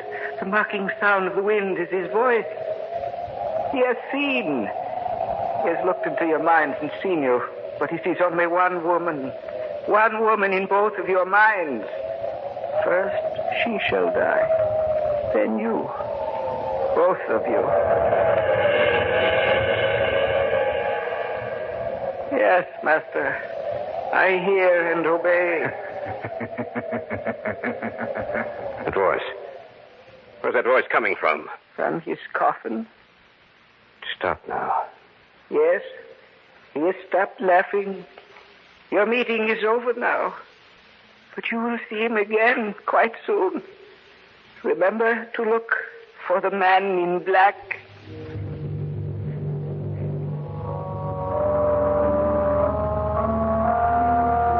The old man showed us out of the mausoleum.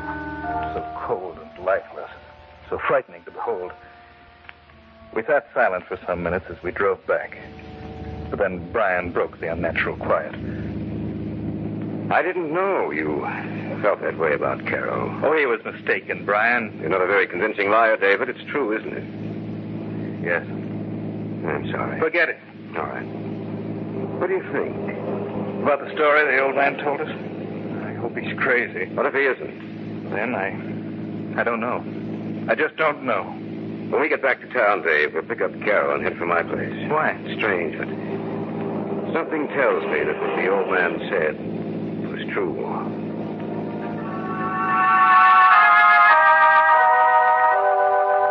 In the back of my mind, I also knew that what the old man had said was true. What bothered me was that we knew we were doomed to die, but not from which direction death would come, nor what form it would take.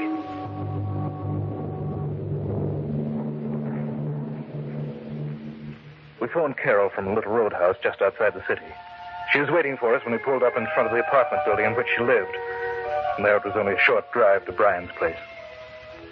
And that's the story, Carol. I can't believe it. You know, sitting here in your house, Brian, with the lights on like this and everything so normal, I find it difficult to believe myself. Perhaps we were mistaken, Brian. Maybe nothing will happen. You really believe that, David? I'm trying to. Just a minute. What time was it when you were out there? Oh, it must have been about 5. Why? Well, maybe it was my imagination, but just about that time, I heard someone laughing. The voice came from behind me. I turned around to look, and no one was there. It could have been the laugh we heard. But we were there. How could she possibly have heard anything at the precise moment we did? The old man said it was his voice issuing forth from the coffin, the voice of the man in black. No. What's that? It's just thunder, Carol. It's been threatening to rain all day. Every time the old man said he heard the voice, did you notice how the wind would spring up? There was another sound, too. I don't know what it was. It was there. I'll never forget it. Well, what are we going to do? Well, I'm going to hire bodyguards, take protective measures against anyone getting... Listen. The wind. And that sound we heard in the mausoleum. Where's it coming from? I don't know. Carol, what's wrong? What's the matter? There's something at the window. Face. Terrible twisted face. Oh, do something.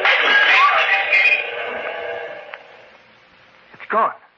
The window's broken. It was looking in at us, watching the three of us. And those eyes. Those terrible eyes. I'm afraid, Brian. Brian, you have to do something before it's too late.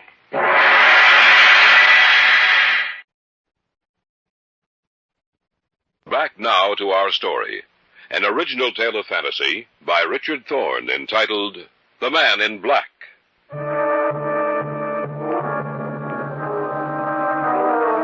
A moment before, the three of us had been witness to an amazing and terrifying sight. For outside the window, we had seen a face, distorted and twisted. The fire burning in its eyes bespoke death. I'm afraid, Brian. Brian, you have to do something before it's too late. Was that the same face you saw before, Carol? Yes, only now it was much clearer. What are we going to do, Brian? Maybe we should call the police. They probably wouldn't believe us. When I used a detective agency a few months ago, I'm going to call them. Telephone number should be here in my desk. Now, take it easy, Carol. But it's just that I'm so frightened. We'll be all right as soon as we can get some guards here. Radcliffe, is that you? This is Brian Connolly. I want every available man you have to come out here tonight. You know my address. Yes, thank you.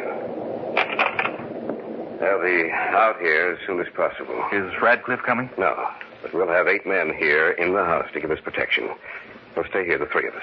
That way we'll have a better chance. Oh, if only you hadn't been so interested in what that woman had to say, Brian. But I was, and I'm sorry. That's over and done with, Carol. I'm as much to blame as he is. Oh, I suppose we all are. There's nothing we can do except wait, Carol. But I'm sure the man in black won't call on us again. Not when we have help.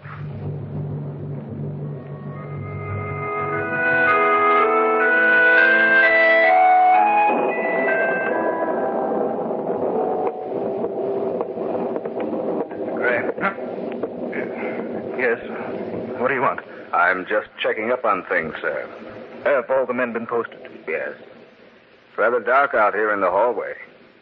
You shouldn't be out here by yourself, sir. I'm just as safe here as I would be with the others. Probably. It's so dark, I can't see your face very well. It's just a face, sir. Nothing else. You seem very nervous. Do you believe the old man's story? I'd prefer not to, but...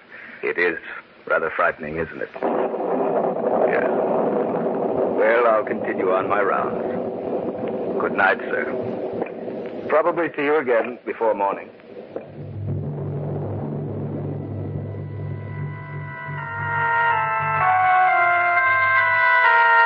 The guard somehow disturbed me. There was something unusual about him. In the gloomy hallway, I couldn't see his face. Of course, in the shadows, it was difficult to tell what color his clothes were. Who's that? David. You startled me. Are you alone down here? Yes. Where's Carol? She got a headache. Went upstairs from that. Well, she shouldn't be alone. There's a man stationed outside her door. So quiet in the house. One of the guards just passed me in the hallway, asked me if I believed in the story the old man told us. The guards don't know anything about the story.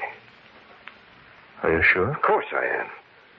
The only thing they've been told is to watch for a man in black clothing. Why should the guard know anything? Did you see his face? What was he wearing? Well, it was too dark out there in the hallway. Of course, he might have heard something about it. No, he couldn't have. I didn't even tell Radcliffe the story. But how did he know it? Unless he was the man in black. There was something about him that seemed so strange. I can't place it, but he frightened me. We better search the house. Listen. The wind again. That sound. He is here in the house. It was Carol's voice. Then that man wasn't a guard. Come on! Guard! Guard! Nobody answered. Carol, are you all right? Carol! Anything has happened to her? The door to her room. It's open. Carol. She's dead. Just like the woman in the pot. She can't be. What happened to the guard outside her door? Happened to all of the guards in the house, Brian. Haven't seen a single one on our way up here. Will they ever start this? We'd better call the police. Is there a phone up here? No extensions up here. You phone. I'll stay here with Carol. It won't do you any good to stay up here, Brian. She's dead. You better come with me. I guess you're right. Oh, Brian, I'm sorry. I should have known that the man in the hallway Not your fault. I'm to blame. I started this. I can't understand what happened to the guard. Whoever he is, whatever he is, he has a power, David. Something evil and malignant. To send the guards away would be a simple matter for him. You can use the phone in the library. You look all done in, Brian. You'd better sit down in that chair over there. All right. I'll never forgive myself. I hope they can get here in time. I don't know what it'd be. Say, that's strange. What? I'm not getting any dial tone. Something's wrong with the phone. Oh. What's the matter, Brian? Nothing. I can't get to the police. The lines must be down. Yes, there must be. I thought I heard you moan when I was trying to get to the police. You were mistaken. It's rather dark in here, and with you sitting in that chair with your back to me, your voice sounds different. Does it? Yes. Stay where you are.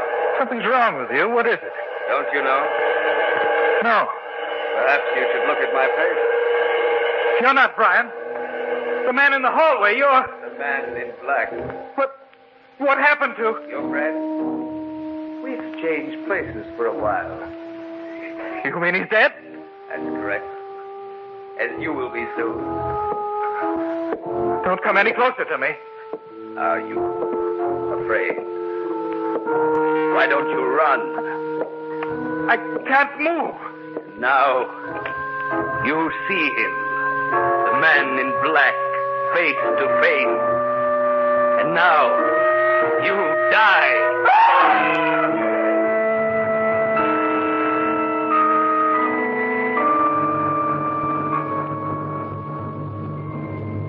The wind, the knocking sound of the wind is his voice. The last link in the chain has been broken. Death will strike at those who search for the man in black. For he is dead.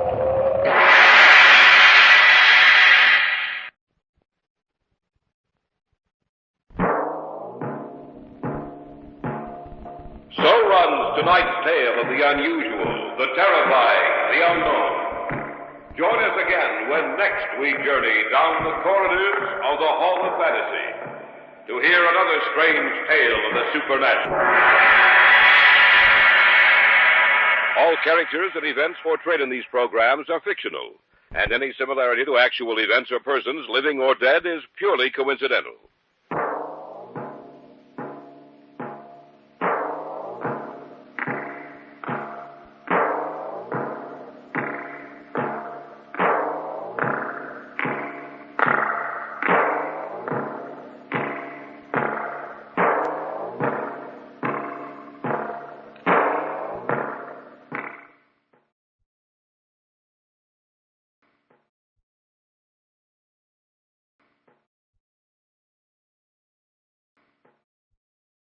And now,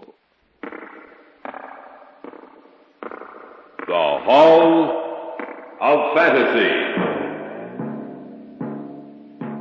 Welcome to the Hall of Fantasy. Welcome to the series of radio dramas dedicated to the supernatural, the unusual, and the unknown. Come with me, my friends. We shall descend to the world of the unknown and forbidden, down to the depths where the veil of time is lifted and the supernatural reigns as king. Come with me and listen to the tale of the Sea Phantom.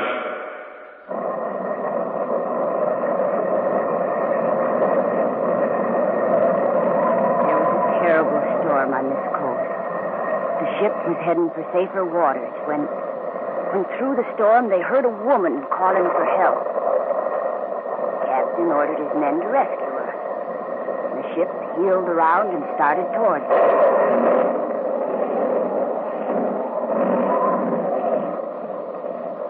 As they were getting close to her, suddenly the ship hit a submerged rock that tore open her hull.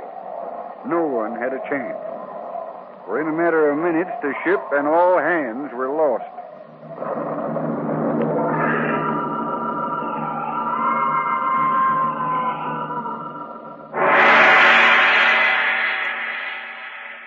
In just a moment, the Hall of Fantasy will present the Sea Phantom. And now for our story. An original tale of fantasy by Richard Thorne entitled The Sea Phantom.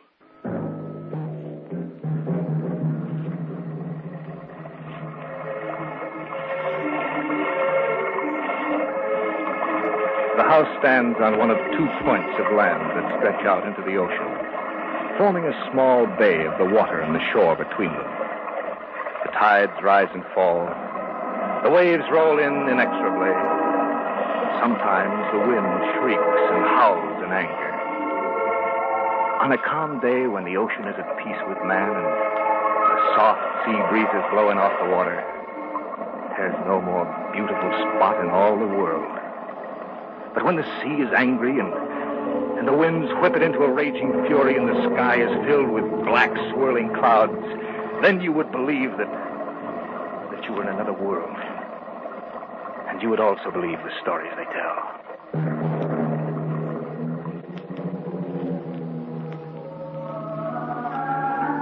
Don Fleming was an artist, and I, a writer.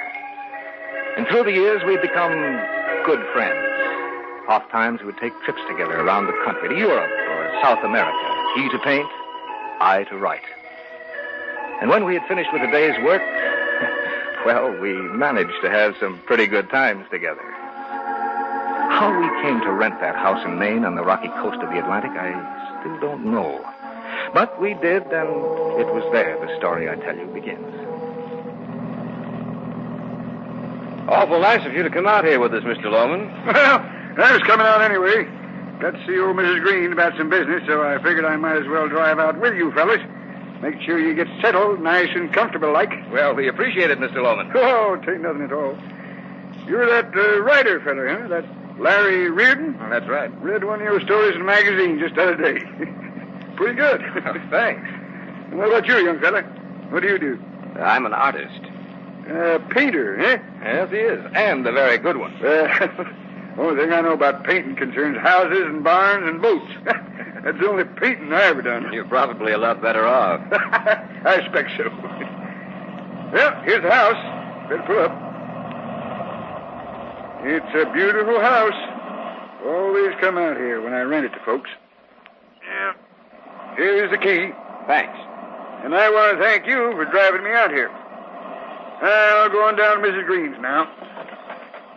Drop in now and then, see how you're getting along. Thanks, Mr. Loman. And in case you see anything down in that bay, don't you worry none. It won't hurt you, as long as you leave it alone.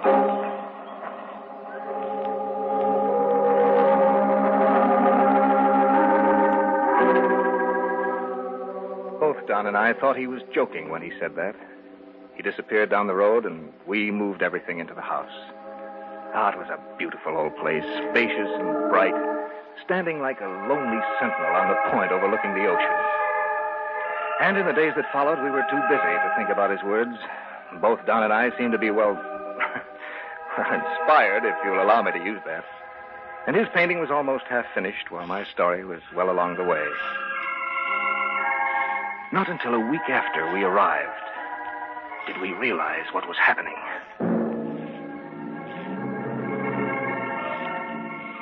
It was late in the evening. We stood outside the house, looking down at the ocean. Larry? What? Something's happening. No? How do you mean? My painting. I don't know how to explain it. I'm not painting it. It seems like someone or something is moving my hand.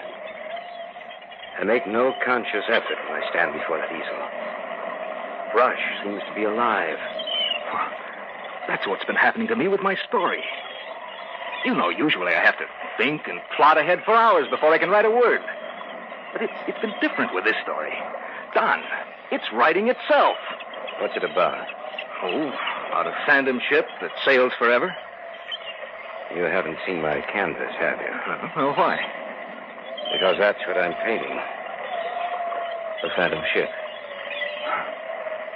Strange coincidence, isn't it? Yes. Listen. I heard it. It was a woman's voice, crying for help. It came from somewhere down in that bay. There's nothing down there, Larry. I know. Hello! Anybody home? Who's that over there? It's Mr. Loman. Oh. Oh, and look, there's a woman with him. I thought I'd drop in and say hello. How are you getting along? Fine, Mr. Loman. This here's Mrs. Green. These are those two I was telling you about, Maud. Mr. Reardon and Mr. Fleming. I'm pleased to meet you. How do you do? How are you getting along? Oh, pretty well.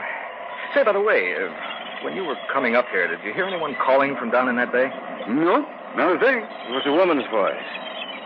You didn't call, did you, Mrs. Green? No. Now, then we probably were mistaken. No, you weren't. You heard something, all right. You know who it was? Yep. It was the girl. What girl? The girl on the ship. But there's no ship down there. Yes, but there will be. What do you mean, Loman? You tell him, Maud. All right, Simon. Well, it was almost 100 years ago, Mr. Fleming.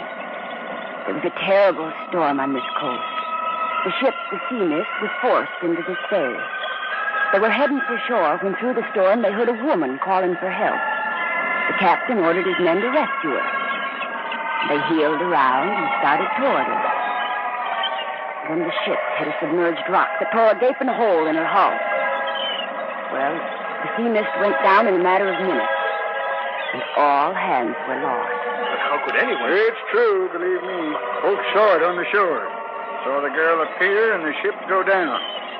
No one knew where she came from.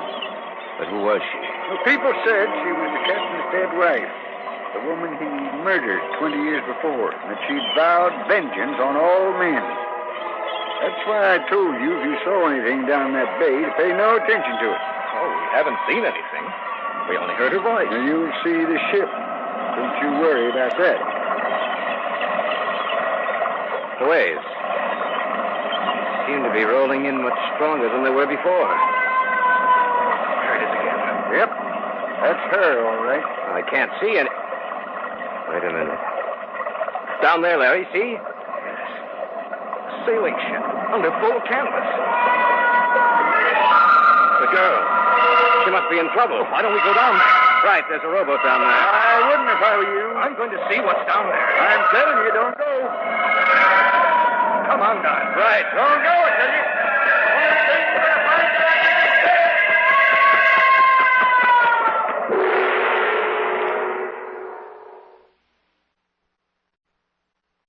Back now to our story. An original tale of fantasy by Richard Thorne entitled The Sea Phantom. Don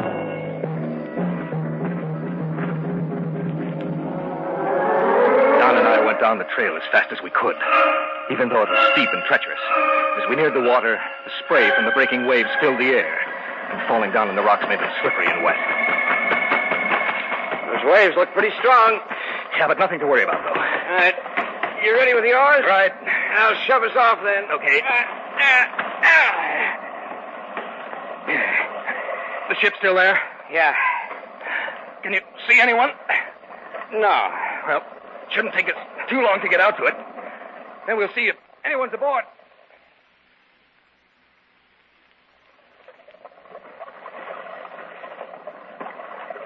Seems to be quieting down. Yeah. Can you make out her name? Let me see. Says Sea Mist. That's the one they told us about. Yes, I know. Hey, watch it. We're getting close. Well, we're here. I'll beach these oars. Think I should try hailing her? Yeah, might as well. All right. Hello, Sea Mist. There's no answer. Yeah, maybe they didn't hear you. Look, we pulled up right alongside this rope ladder. We might as well board her. Yeah, I suppose so. You know, Loman's crazy with that story of his about this being a phantom ship. Well, it's the most solidly built ghost ship I've ever seen. Say, you sure you tied our boat securely? Yeah, don't worry about it. Okay. Up and over. Yeah. Want a hand, Don? No, I can make it, Larry. Anybody on board? Wonder why. No one answers. I don't know. There has to be someone aboard the ship. She couldn't have sailed into this bay by herself. Of course not. And she's in such good condition. They must have built her recently. Probably for a celebration of some kind. Well, there's one thing, Larry. What? Why should I paint a ship exactly like this, even to the name, when I hadn't even seen her? And why should you write about one? I don't know. Look, you think we better take a look around? I'm not sure it would be a good idea. Well, we can't stand down here on... Don. Yeah? Look up at the sails. They're all unfurled. They're catching the wind. Where are you going? Take a look over the side. There's no wake. What? Don, the sails are full, but there's no wake. The ship's not moving. Now, how can a ship be under full sail? Where? Over there. On the captain's deck. A skeleton. Lashed to the wheel. Larry. That wasn't there when we first boarded the ship. It could have been. We might not have seen it. Maybe not, but I think we better get off this thing. That's not a bad idea. But you will join us when we come for you. Larry. Yes, I heard it too. There's something here with us. But I can't see anything. Nothing. Except that skeleton lashed to the wheel. You will join us. Let's get back to shore. All right, let's go. I hope our boat... Don't worry, it's there. I can see it. Maybe Loam was right. Maybe this is a phantom ship. We will come for you.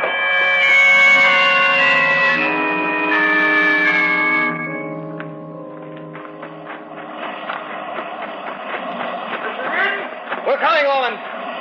Yeah, we were worried about you. We thought maybe you wouldn't come back. What happened out there? Yeah. What happened? We boarded her. And? What happened? Well... Listen. She's calling to you again. Let's go into the house. Good idea. You shouldn't have gone out there. Yeah, we know that now. Looks like it's going to blow up a storm. Yeah, it's clouding over very badly. We'll go into the front room. I'll have to be leaving soon, Simon. I'll take you back home, Ma. Don't worry. I'm just interested in finding out what happened. What did happen out there? Well, like Don said, we boarded the ship. What was its name? The Sea Mist. That's the one, all right. And then what happened? Well, we looked over part of the main deck, but couldn't find anyone on board. Did you go down inside? No. Good thing you didn't. You mightn't have come up. We didn't see anyone by the wheel when we first boarded her, Oman. But suddenly, when we turned around, we saw a skeleton lashed to the wheel. And then we heard a voice, a woman's, a whispering voice saying, "You will join us when we come for you." Do you know what that means? No. I'll tell you then. Like I said, you shouldn't have gone out there. If you hadn't, nothing would have happened. Well, nothing actually has happened yet. Just that we went out there, and while we were on board, we heard a voice. That's just the beginning. What do you mean? What do you think she calls out for help for? She don't need help. She wants to get you out there, out to that ship. She's got her eyes set on one of you, or maybe both. Why do you say that? Because that's what I've heard. Now, mind you, I never saw it myself, and Maud hasn't either. But they say she's always looking for men for her crew, that she or the mate of the Sea Phantom will come to get you if ever you set foot on the ghost ship. Loman, you can't mean what you're saying. Oh, yes, I can. Like I said, I never saw it myself. But I've heard folks tell about it. And I've known men to disappear and never show up again. Remember what she said. You will join us when we come for you. When we come for you.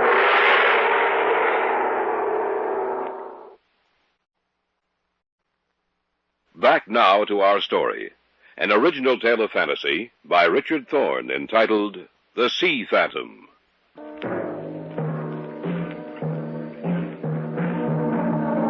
Outside, the weather was getting worse. The sound of the waves washing up against the rocky shore became louder. The wind became stronger. 4 of us were in the front room of the house Don and I had rented. Simon Loman had just said, "And I've known men to disappear and never show up again." He's telling you the truth. What should we do? I wouldn't know what to suggest. Well, we can leave. No, that won't do you no good. She'll catch you sooner or later. If I was you, I'd stay right here. She's going to take one of you, or maybe both. You'd better take me home, Simon. All right, Maud. I'm pleased to have met you, both of you. Same here, Mrs. Green. Let's go, Simon. Yeah. As soon as I take her home, I'll come back. Maybe I can help you some way. Now, be careful. What are we going to do, Larry? Listen, Don, maybe he's only trying to scare us. To play a trick on the smart city slickers. We've only got his story to go on. And the woman. Well, maybe she was in on it. Yeah, of course that's possible. Look, someone could have been on that ship when we went out there. And they could have waited until we weren't looking, then gone out and lashed that thing to the wheel, and then they could have hidden and called out the words we heard. But why should they go to so much trouble to do anything like that? It's sort of practical joke. It doesn't sound reasonable. I know, but it's possible. Yes, it's possible. And I think that's just what they have done.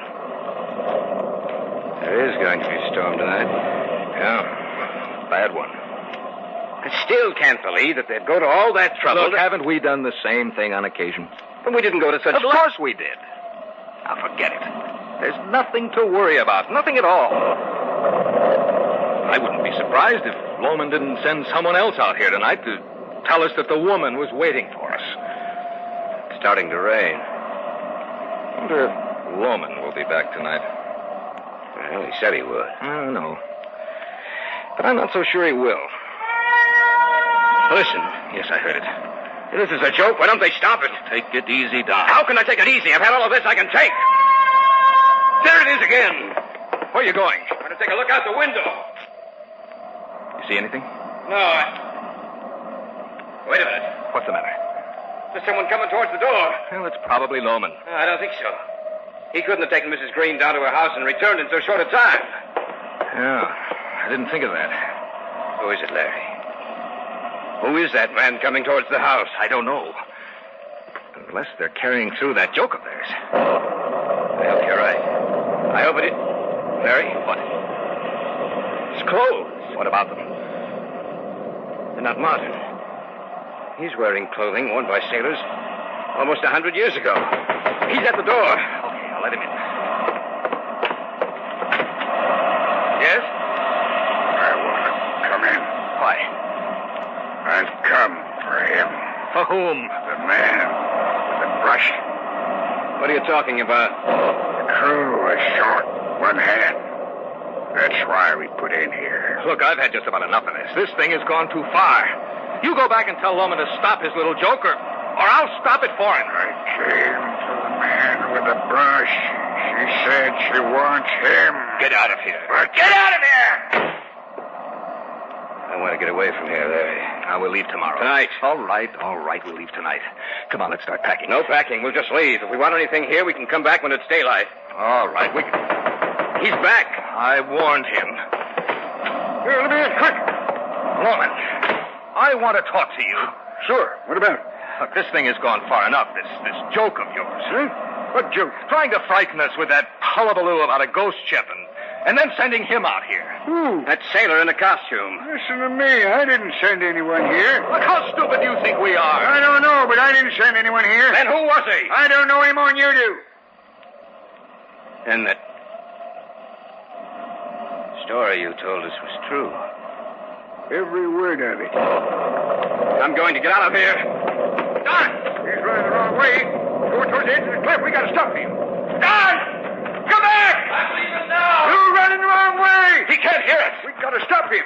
Woman, there's someone else out there, too. Woman! Look out, Don! Look out!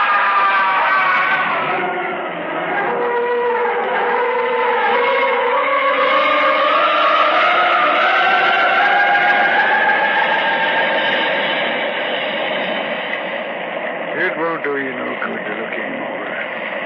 Yeah, but Loman, he fell over the cliff. He should be down here on the rocks. You won't find his body down here. You saw him fall, so did I. And she went over with him. That's right. We saw them both go over. But we're not going to find them down here. If we could only see out onto the bay now, you'd know what I mean. Why? She needed a man for her crew. She has him now. And the ship's gone and won't be back again. Till she needs someone else.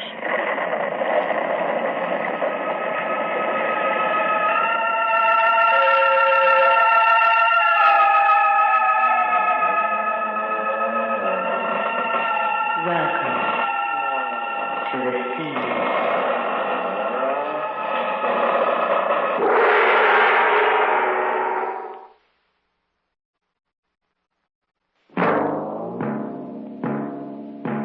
So runs tonight's tale of the unusual, the terrifying, the unknown. Join us again when next we journey down the corridors of the Hall of Fantasy to hear another strange tale of the supernatural. All characters and events portrayed in these programs are fictional, and any similarity to actual events or persons, living or dead, is purely coincidental.